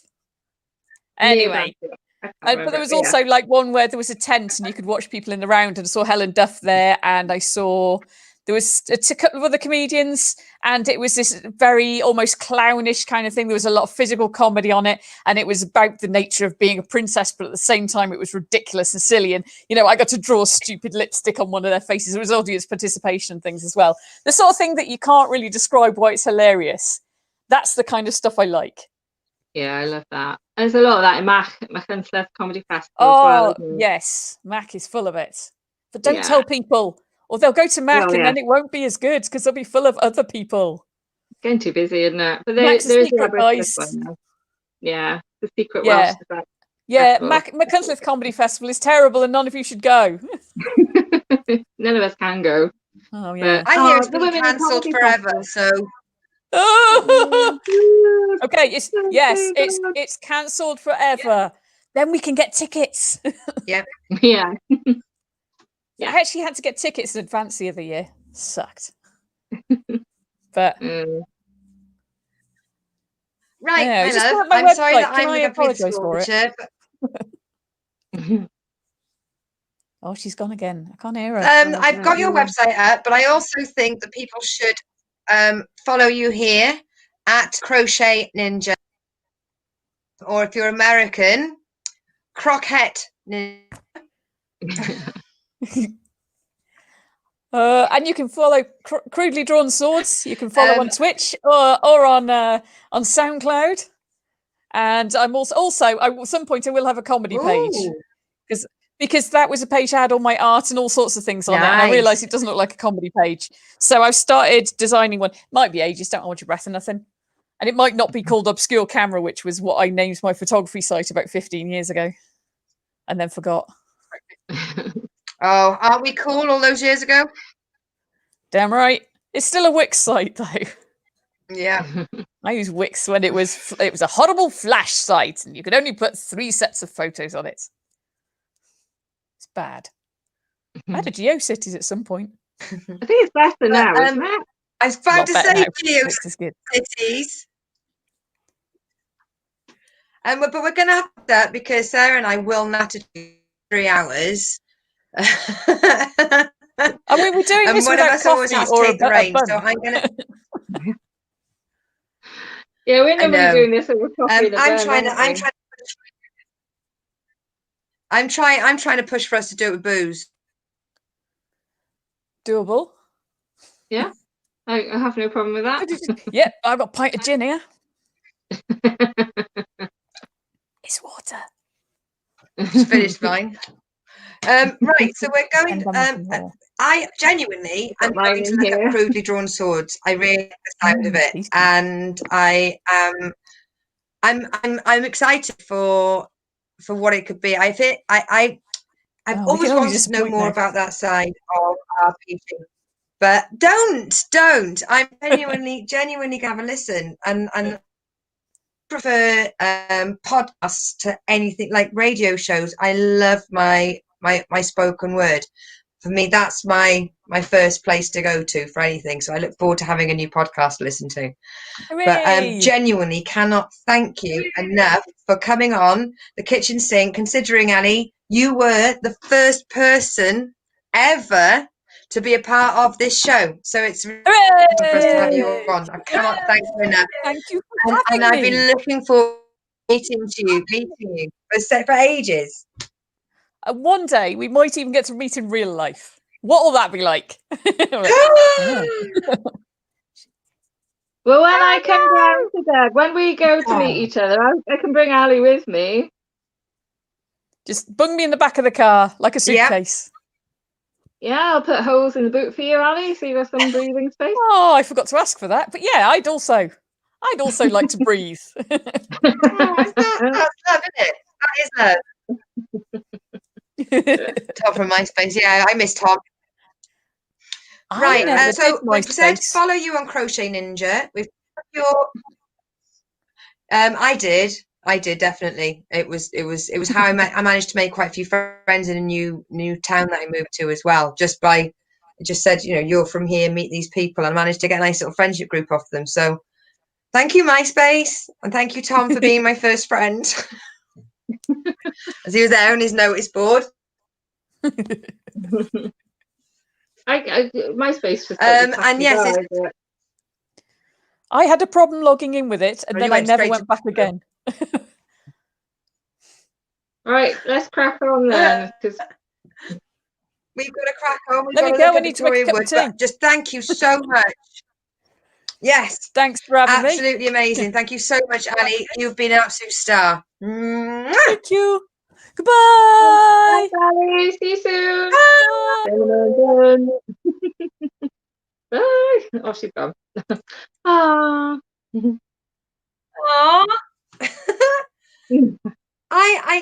I really, really look forward to meeting her. Just from everybody's, I've not met anybody that's gone, oh, that Ali Hancock, she's a bloody woman, isn't she? Oh no, she's great. Everyone you can't say anything bad against her. She's fab.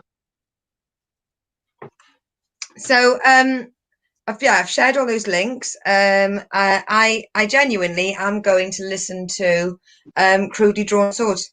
I'm fascinated. I'm going to go in with no preconceptions, and I'm going to just let it. And as she's the creator of it, I will start with season 2 if she says it's better. Yeah. Well, it's like with us, it's taken the first couple of programs to get into what we're doing, isn't it? So yeah. We're perfect now, aren't we? Without a doubt. I just find it hilarious that I do another podcast with like people all over the world, and I've never had a tech issue, not once. And your own show. I was watching that on YouTube earlier. So there must be something going on. I don't know what it is. I don't know. It's just the Swansea connection. I don't know. But what will be good and handy for me, teaching you how to drive, I think whoever's got the strongest internet, if they drive the dashboard, that sorts out the rest of the show. So I think that you've got the strongest. So it'll be an interesting. Let's see what goes with that. Ministry of Servant must return. So this is where I want a bit flash. All right. Yeah. So we've got this. So this is Victoria Wood discussing periods. And then teachers would say, come and see me next period. So what? Because the only thing I knew about them officially was that every so often the games mistress would come into the form room with a very red face with her divided skirts wagging up and down like this. She'd say, girls, when you get your period, don't come to me, go to the machine on the wall, put your money in, get the packet out, and there you are. And she'd go, I didn't know what she meant. So when it happened, I went to the machine on the wall, put my money in, got the packet out, ate the chocolate raisins. And I'm going to put weight on. I was doing that every month. Can you imagine that?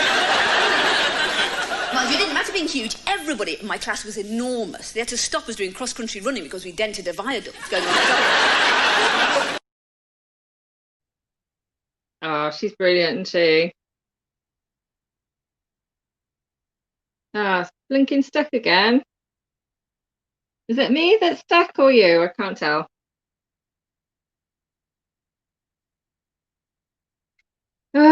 According to me, I don't know if what's going on.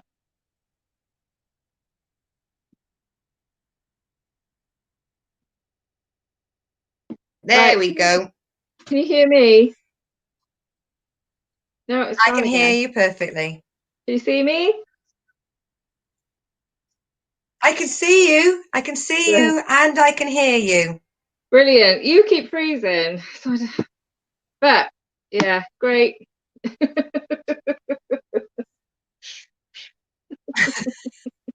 Right, who wants to go first? Me or you? So, as I'm the one who brought Victoria, you go first because I brought this to the table. Okay, I'm just bringing my notes up on my phone. Okay, but you can still see me. You can still hear me. Yes. Awesome. Okay, that looked wrong on the desktop. Anyway, I'll crack on as long as I you mean, can hear it's me. sideways. You are sideways, but we can see you. Okay. Well, looking at me, I'm not moving, but I'm just gonna right. Okay, let's just crack on. So for me, I loved her. I thought she was brilliant. Like the one-liners, like how fast was she? My phone's gone again. She had a very high gag rate, and I know she's really expressive with her arms, and she had very deliberate movement and specific enunciation. Good accent, everything's down to earth, and she talks about like people, like she's bringing them back down to earth, basically, isn't she? She's you know, they're very posh people, very highfalutin people, and she's like, oh yeah, but not in a but she's like, oh yeah, was it? But the joke about them being on the best, and the celebrities. I said, oh, what celebrities we got here tonight? Oh, we haven't got very many, have we? Or they're not that great. And then the on the bus, there's like we had Michael Jackson was going to be busting, but he's changing the tire on that. I just loved that. I thought it was hilarious, absolutely hilarious. I've got more, but they're on my notes on my phone. If I go to my phone, I go sideways apparently. So yeah, I thought overall, I thought she was fantastic. I really noticed like the Barry and Frida song at the end, like Hugh mentioned earlier. It's just that it's a class. It's an instant classic. And I remember seeing that show at the time, and Yeah. it was so different for the time, and everyone was like, "Oh my god, this is brilliant." It was just defining. It was like a moment defining, brilliant program. I think it's such a good example of a stand-up hour, a stand-up show. She's just. It was like, oh, we're not worthy. We're not worthy. She's just fantastic. But yeah, one-liners, lots of comedy, lots of content, very fast, and she's got it all. She's telling a story. I love when she would, let's go to the audience for a question now. Lady with the split ends, and it's Julie Walters. And she had you right from the start, grabbed right from the start, and it's perfect. To me, it's perfect. I don't think you could ever top that by anyone. Name me another special that's as good as that. It's so good. It's for me, she's got more material in her hour than Jimmy Carr would put in his hour, and that man is a fast deliverer. But she's got you can't get into a rhythm with her, because she will go bang bang bang bang bang, and then she'll go very conversational. Yeah. And then she'll go back to a character act, and then we've got another. I think it was Hugh that gave us the Golden Girls Quentin Tarantino question. So, can you name how she was connected to a #1 single of the 90s? Was she in a Red Nose? Was she in a Red Nose song? Oh, possibly, yeah. Something like a stonk. This stonk, yeah. Or French and Saunders did a song, didn't they? And with the Spice Girls in the 90s for comic relief. Yes, they did. Can't see. I think I'd be surprised if she's performing. You'll have to let us know, Hugh.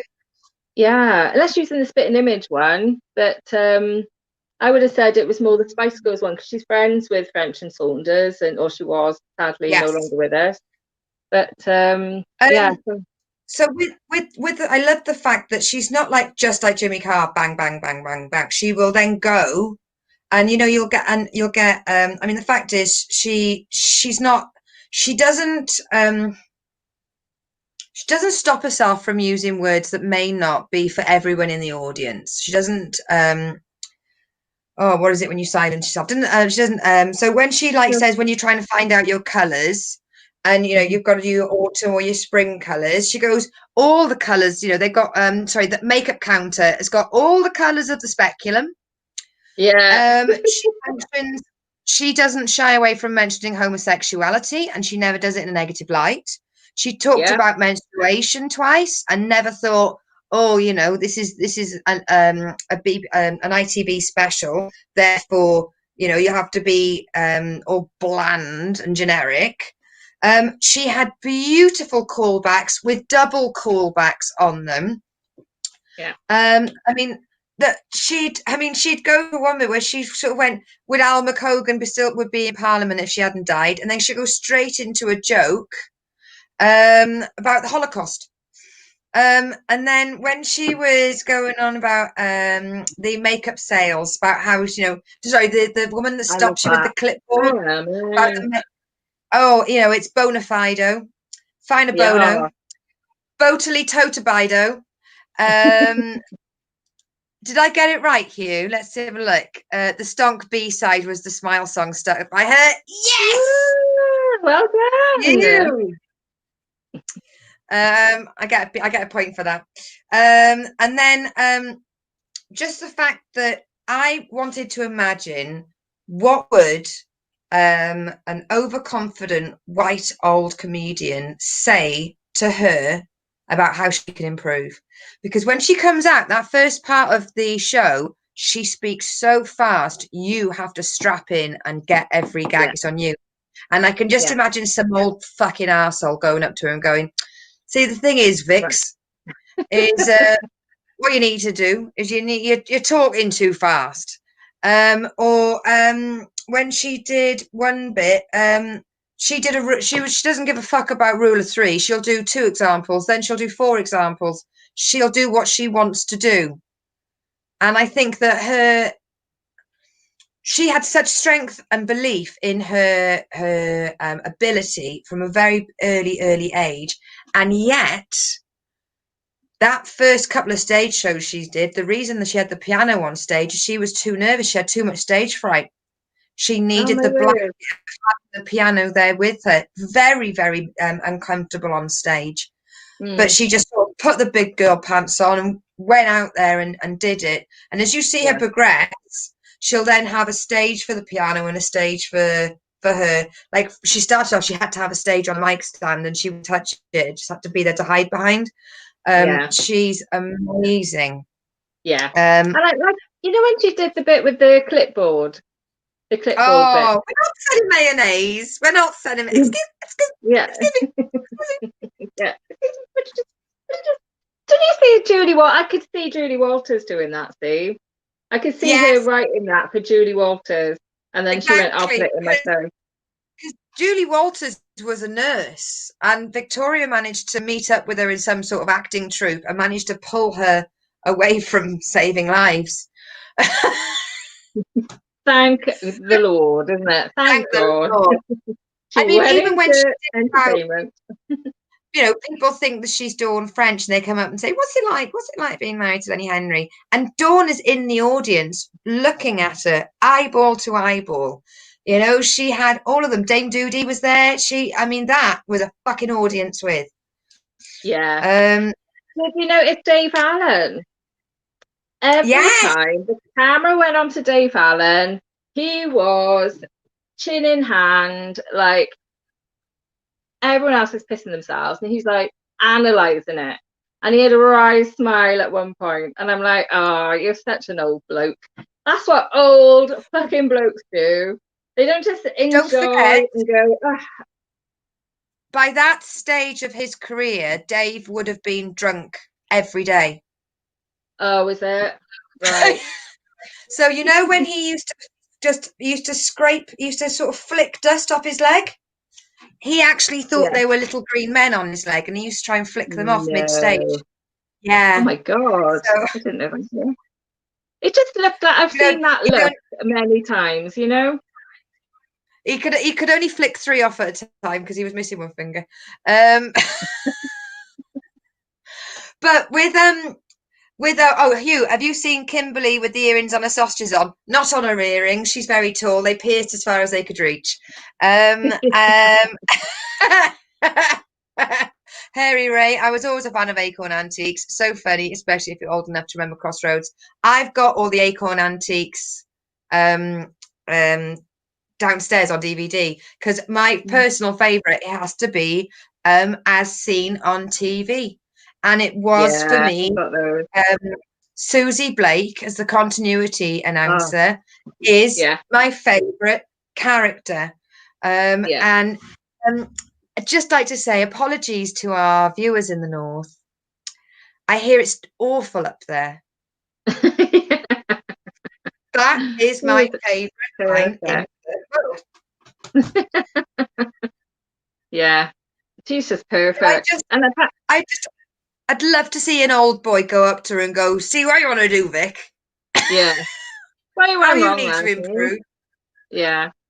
I gotta say, with that show as well, it just felt very much like she went, "Oh, you want a show? Oh, you want? Okay, I'll bring you a show." And she bloody well did it. You want to see a show? You want to see a show? Because she's got everything in there. She's like you said, she's got the stand-up, she's got the songs, she's got the sketches, and she's on her friggin' own, doing it all herself. And she had that character coming down through the audience with the coat on and the berry. Melinda. Oh, all of it. And what I love about it as well, like she's bringing all the posh people down to earth by highlighting their flaws, just making everyone equal, isn't it? Just pricking their ego with that. And then yet with that character, there's no punching down on, working class people, shall we say. She's just doing like a caricature, really, of a character. It's just brilliant. I loved it. Yeah, and I just think that show is fantastic. Yeah, why she's so when she does why she's a genius. When she's doing Belinda, all right, she says this following line: "We had a great day in town. We tried shoes on and ate salads." Now, if you took that to a male comedy teacher, he would be like, "But where's the folk? That's the rule of 2. That needs to be rule of 3. You tried shoes on, ate salads, and what's the punchline?" And she goes, "We had a great day in town. We tried shoes on and we ate salads." And the audience are fucking crying. Yeah. Because there's so much in the performance. Like how many, like I've met a lot of actors like, if you have to perform the shit out of it, the writing's not good enough. And it's like, no, you have to perform because it's a performance art, and you could just say your jokes or you could perform them. And she's just show me any act that at that level that doesn't perform the shit out of it, and she does. Doesn't mean that the joke's not funny. The joke is that how many, it's an observational joke. How many people, like especially women, and if you notice in the audience, the women are without a doubt, every single one of them are pissing themselves.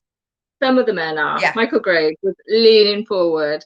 What's his name with the? I can't remember his name. Brant, begin with a B. Yeah. What's his name? The one that does the impersonation. But he was leaning forward. You know what I mean.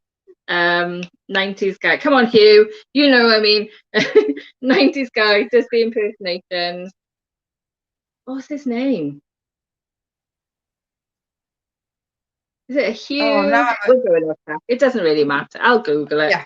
But he was leaning forward. He was that. But there were quite a few. Just like what's his name? Dennis Norden seemed very leaning back and wry and yeah. I just think it was. Yeah, she didn't think, right, there's a mixed audience, so I make sure they do this and do that. She just wrote a material that she found funny and they all fucking laughed. Yeah.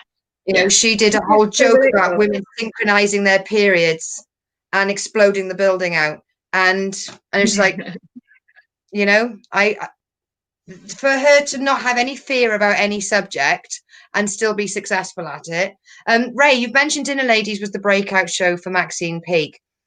Victoria actually said to Maxine, "You are not going to get many parts if you keep that weight, because TV are arseholes, and she said, if you don't lose weight, you are going to miss out or only ever be made to be the fat friend or the kooky person in the background.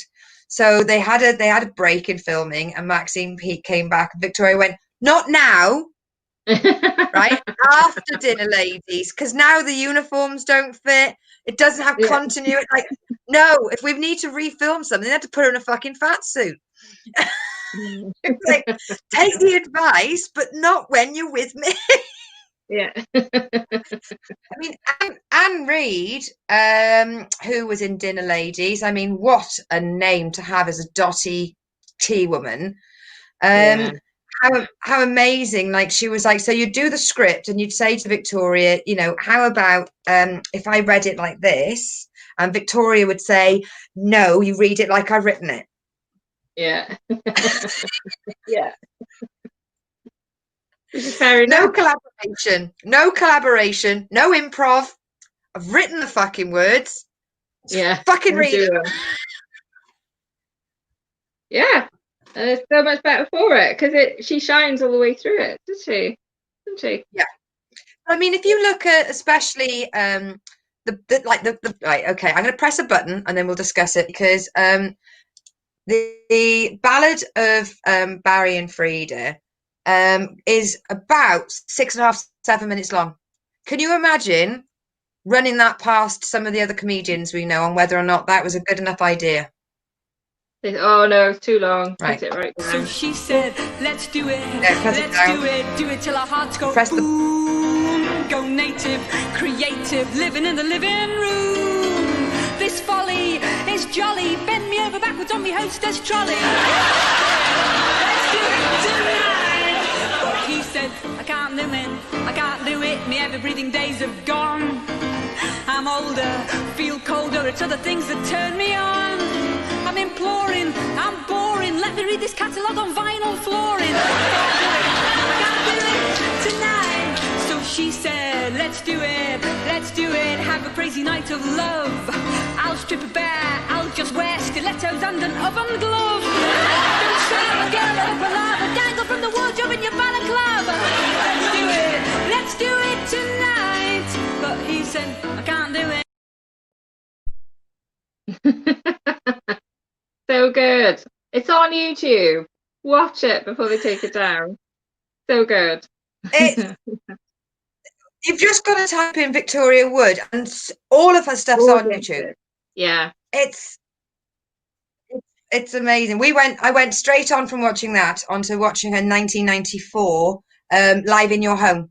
It's just unbelievable. The woman is a genius. But if you or I ran that past any of our male wiser sages, they would have said, well, 12 verses is too long. You want to make that no more than 6. And your references are too specific. They won't carry. So what does that tell you? Don't listen to people. What are you going to listen to that? Yes, you've got to do your own thing, isn't it? I'm so guilty of that. And it's like talking earlier about guys that just come up to you. Oh, here's what you want to do is, you know, I've had that so much over the years, and I've just learned to just go, oh, excuse me, just a minute, and just go. It depends on who it is. You know, if it's someone that you admire, yeah, of course you're going to take that advice. But, you know, most comedians wouldn't do that. It's newer comedians. It's comedians that have been around for a couple of years, or comedians that don't get anywhere, that decide, like me, I know, I'm just going to go up to random people and tell them how to improve themselves. I think it does come from a place of love, and they care. But if I learned after I was like, this is driving me insane. I don't, you know, somebody suggested to me, because I was doing guitar music at the time, what you want to do is have an oversized case and then bring that on, and inside is a ukulele. And I'm like, I don't want to do that like gag, thanks. The hilarious like gag there, you know. So I just say, oh yeah, okay, it's coming from a place of they're trying to help. But unless it's someone that I admire, or I've asked for their support or their help, I don't want to know. You know, I don't care if you see it a different way. It's my jokes, it's my act. you know. I want to go back and I want to watch all the different interviews with her. I think Dawn French did Girls That Are Funny, and I Oh, think she did a yeah, Victoria Wood interview. yeah, I yeah. think she did one. I remember I remember the morning after she passed, Chris Moyles was absolutely fucking devastated. And he was like, this is one of the hardest celebrity deaths I'm gonna have to address in the morning, because this is Victoria fucking Wood. How do you discuss this? So And he said, young. and even though he's on, 61. yeah, and even though he's on Radio X, which is fresh rock and guitar based music, he played the entire ballad of Barry and Frida. And the thing is, Good it on was her. so eerie. I started crying. When it came out the back of it, he went, I thought that was going to be funny and joyful, and I've never felt sadder. Yeah, yeah. I mean, Just if you a powerhouse. sat down and thought about Barry and Frida and the reality of it, it is really sad. Yeah. But because I mean, a lot of the songs are like that. Like when you watch, the TV one, or one of the ones, she does a song every single episode. Some of the songs are not out hilarious. Some of them are really bittersweet and quite sad. And you're like, oh my God, I feel a bit down now. Well, she's very much, she's sort of like, she was Pam Ayres with a musical backing. Yeah. And with Pam Ayres, not all her poems are funny, but the way she delivers it, you're laughing and you're thinking that's talking about death. Yeah. But her She's an voice, all-round entertainer, isn't she? she could have been a professional singer with that voice. She could have been a professional musician with that talent of being a pianist, and she went to be a comedian. And you can tell by her stage outfits, she's got very little confidence in her image. It does come across once you sort of see an interview or two and you re-watch it through and you go, oh, yeah. She was freaking that. Yeah. I mean, I'd watch anything that Victoria Wood was in. Anything. Yeah. She was so good. All those Christmas specials she did.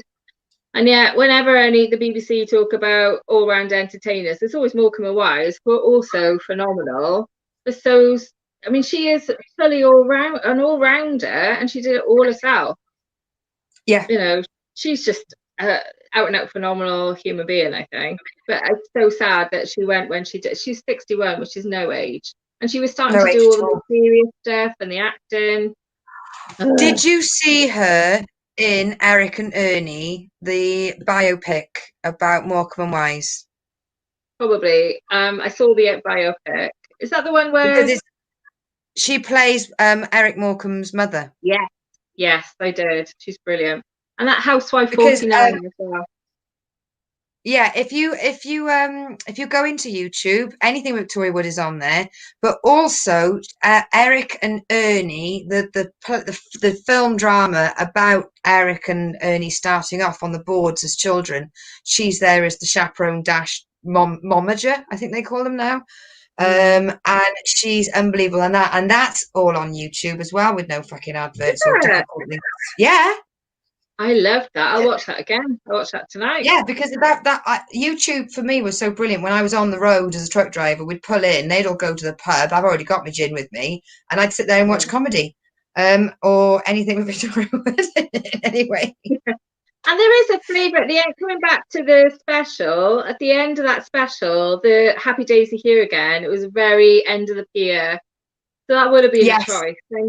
That's where she's from, the variety, and that's what she's, although she seemed very fresh and modern for the time, the early 80s, her influences would have been Eric and Ernie, and that's all end of the pier stuff. It's definitely a nod to that for sure. Yeah.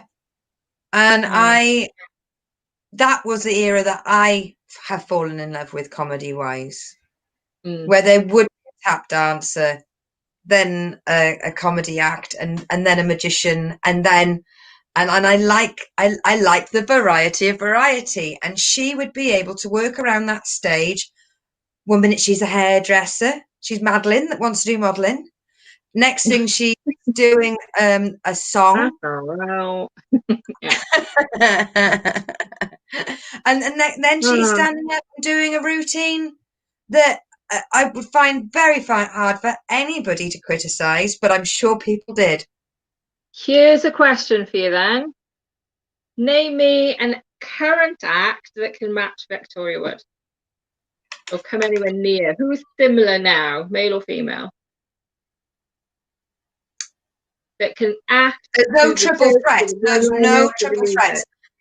The only one I can think of, the last one for me, and it's not a woman, it's Bradley Walsh. He is the last vaudeville comedian we've got who can do a sketch. Pardon? Maybe Lee Mack, but his shows are all one-liners. I see Lee Mack, but yeah.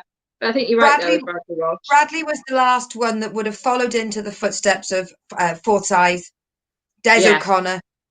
Yeah. So Bradley can do a song, then he'll do a quiz interaction with the audience, completely riff and control the entire room, then stand up and do some gags. Yeah. Women-wise, Miranda has got really good bass history comedy in her. And she said she's a big Eric and Ernie is a massive influence on Miranda. But she's a character, and she acts, but there's no dancing, there's no singing.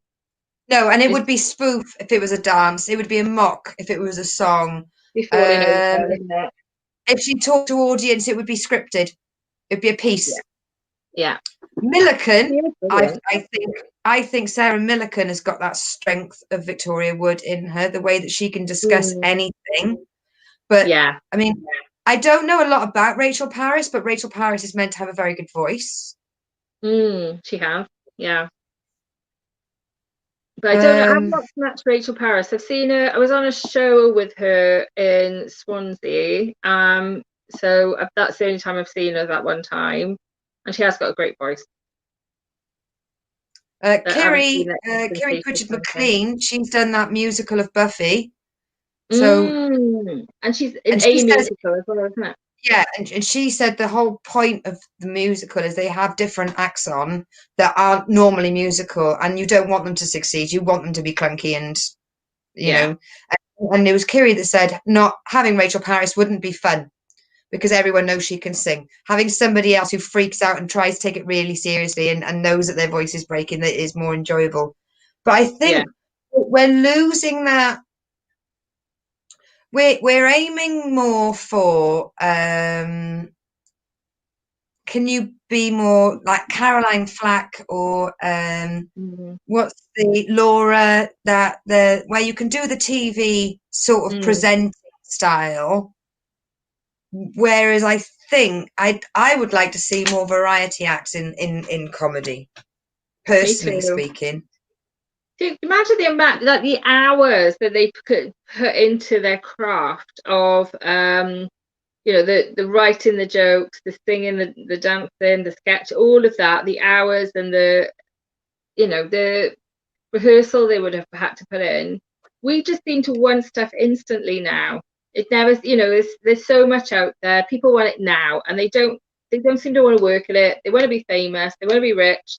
And who blames them? Because we're kept in austerity, we're fed all these aspirational things constantly in a way that we wouldn't have been in like the 1900s, maybe. No. Yeah, I don't blame people for wanting it now, wanting to be famous now, wanting to be rich now. But what's wrong with putting some work into it as well? Making sure that you're good before you put yourself out there. It's why I'm so much in love with Jenny B-side. The musical vibe that you get from her, that she can play that guitar, and she's funny to boot. Sometimes it is just mainly men with guitars, and I like the fact that she's got a piano. But like Ali was saying, how the fuck would you schlep that round bloody Edinburgh? Yeah. Pushing a grand piano. Would have done the circuit. That's the thing. Victoria Wood, she was spotted. She did New Faces or Opportunity Knocks, something like that. Yes, and actually, it was a friend of hers worked for the production company, and she, it was her friend that put her CV to the top and got her on the show. So it was thanks to a friend that helped her on the show, but she did all the rest and got a big break that way. But there wasn't a circuit in the way there is now, No. So she wouldn't have to schlep a piano around, other than pay for movers to do it. Or many music halls or theatres have a piano, maybe. Had a piano. Yeah, they'd have them there as part of the orchestra. So yeah, it's tricky, isn't it? It's hard. Yeah, it's so different now, isn't it? It's just there wasn't a scene then. There wasn't. I mean, I wonder if Victoria Wood now would have been able to get anywhere. With what's the outlet? Britain's Got Talent. The book I wrote in 2018. I was writing in my diary, but it wasn't like an actual diary, like a daily diary. I was writing comedy ideas in there because it was still another 2 years before I did comedy. But I knew I wanted to do comedy, so I was writing ideas, and I was convinced I was a character act, and I wanted to have it where I sat in the audience until I was called up, and that I had this little table, and that I made it sort of like I was the drunk woman at a dinner party, and I discussed all the other acts and people in the audience, very much like Patricia Routledge in Kitty, and that I was just did you see him? Did you see him? And I like the idea of being nestled in the audience until the reveal of I'll do it. They call the name out, no one comes up. I'll do it. But then you've got to have such strength of character to do a character act. Because if you feel it's not, because you feel if you tell a joke and it doesn't work well, you just change it and do another joke. Whereas if you're doing a character act and you feel that you're losing it, you're stuck in it. Yeah, you've got to commit to the bit. As Ali said earlier. Yeah. I think it was perfect that we had Ali on today, the day we were doing Victoria Wood. Yeah, for sure. Absolutely. Yeah. I think Victoria Wood would still make it today because of the skill and intelligence possessed, and drive and commitment, definitely. Yeah. But I'm sure somebody would have said, you could be a writer for somebody else because you're not young, you're not slim, you're not this, you're not that, you're not the other. I'd hate the idea of somebody making her a writer instead of the performer. But very much like they did with Alex Horne when he did Taskmaster. We love it, but you're not famous enough to carry it off, so we've brought in Greg Davis.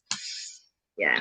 She would have had to have a huge Twitter following or a huge, Instagram following. Maybe she'd be a big YouTube star if she was doing her own thing. Who knows? Yeah, maybe she wouldn't have had the confidence to have done it. There's so much more out there now. And her co-star said how generous she was with the funny lines. Yeah, everybody on Dinner Lane can get over. They'd read the script, and she had funny lines, but not the funniest. It's like she's the straight person, in the comedy. The other person would have the punch, and it was great. It's very generous. But she, how generous is that? How many other people would write a show and make it all about other people? But then so did Mary Tyler Moore. She was like that as well, wasn't she? When we were watching that, she was like they wouldn't have had her doing the writing. Didn't she do any of the writing? I don't know. I don't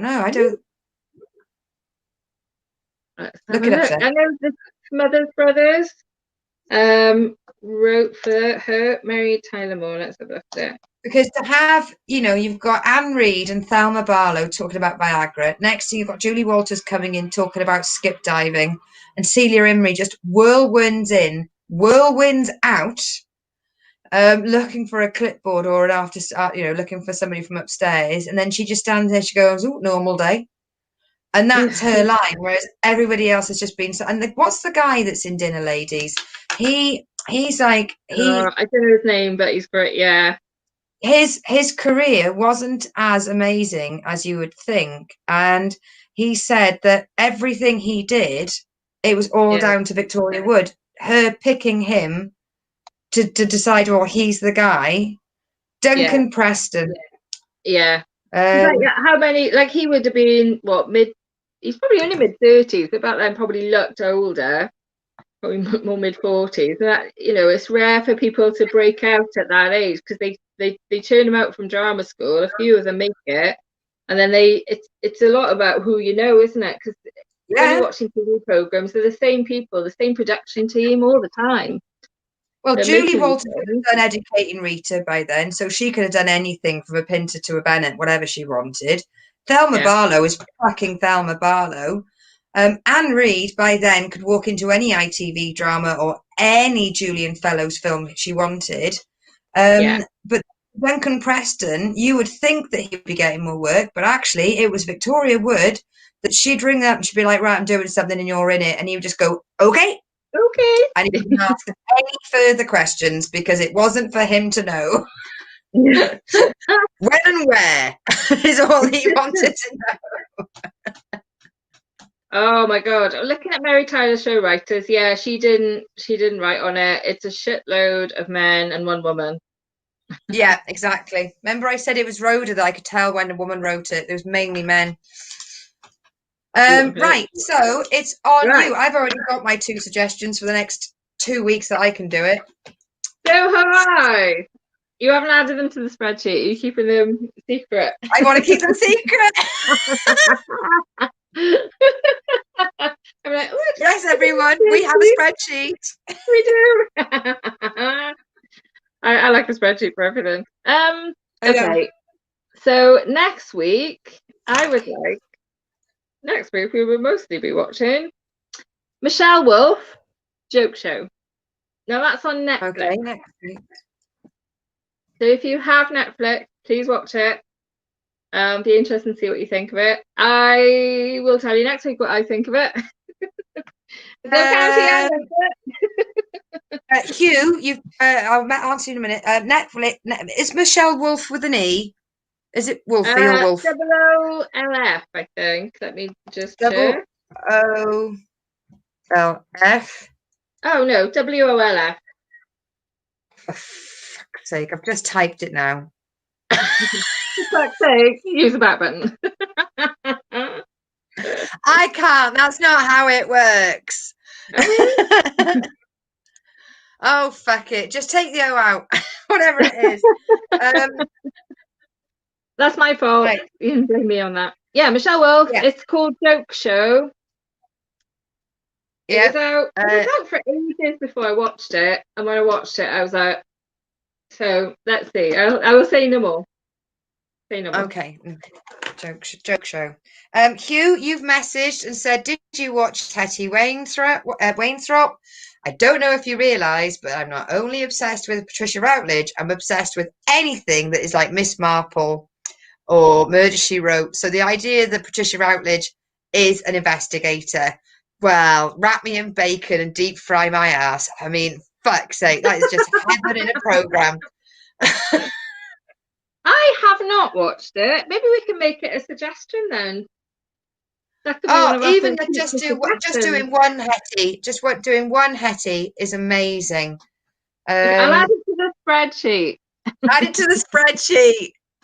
Because I don't know. Have you been watching? Did you take on my recommendation on UK TV Play of Brokenwood Mysteries, which is the New Zealand detective program, and it's amazing because they were Jid got killed, and it was even, and they didn't know it was Jirith, and at one point there were chemicals in a shid, and my mum's going, where? Shid. Did you put subtitles on? I was going, who the fuck's died? And I said, I don't know if it's Stan, or Stin, and they're like, Stin. Stin. I can't remember what I was watching, but I had to put the subtitles on the other day. I was like, oh no, that was it. I was watching Bombshell, the film with Charlize Theron and all the rest of them. Great film. Fully recommend it. It's so good. And it's about, you'd love it because it's about, Fox News. A lot of the women there were being harassed, and this is the film about what happened when he got whistleblown. The guy that was harassing. Was this the Matt Lauer thing? Matt Bauer. Matt Lauer. Matt Lauer. No, you know what my brain is like. Because it's the Matt Lauer story that Good Morning Television, the Apple one with Jennifer Aniston and that beautiful I don't know if blonde it's the same thing. Southern belle. It's the CEO Roger Ailes was sexually harassing a lot of people, along with other people that worked at Fox News. So, but this is the film, and Charlize Theron, her face looks so different because of the makeup that they put on her to play the real character, and Nicole Kidman playing the real character, and then Margot Robbie plays like an amalgamation of lots of other people. So she's not an actual real life person, but what happens to her is, you know, has happened to a few of the women that went through Fox. But I can fully, it was so good. I mean, the reviews weren't great, and it's cost something fairly low on Rotten Tomatoes, like 64% or something, which isn't brilliant. I loved it. I'm like, I don't understand what problem anyone has with it. It's in very much, remember that film about money a few years ago?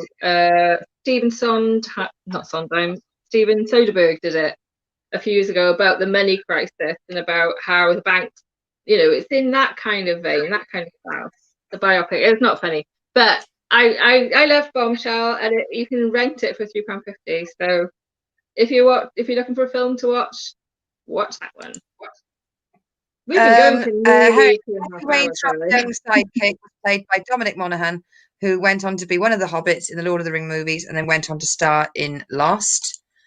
The other thing I would recommend is Hyacinth. If you're a big, because I mean, I am not just obsessed with Patricia Routledge. I want to wear her skin. I'm that bad. I can never meet her. I can never meet her. I just lick her face. I'd lick her fucking face. I'd instantly embarrass myself and be taken away. But they did a series on ITV where they brought back a few programs, and they did Hyacinth, which was the prequel to the Patricia Routledge Hyacinth Bouquet. Right. And the young actress that played Hyacinth even learnt she learnt her mouth movements. Oh, just there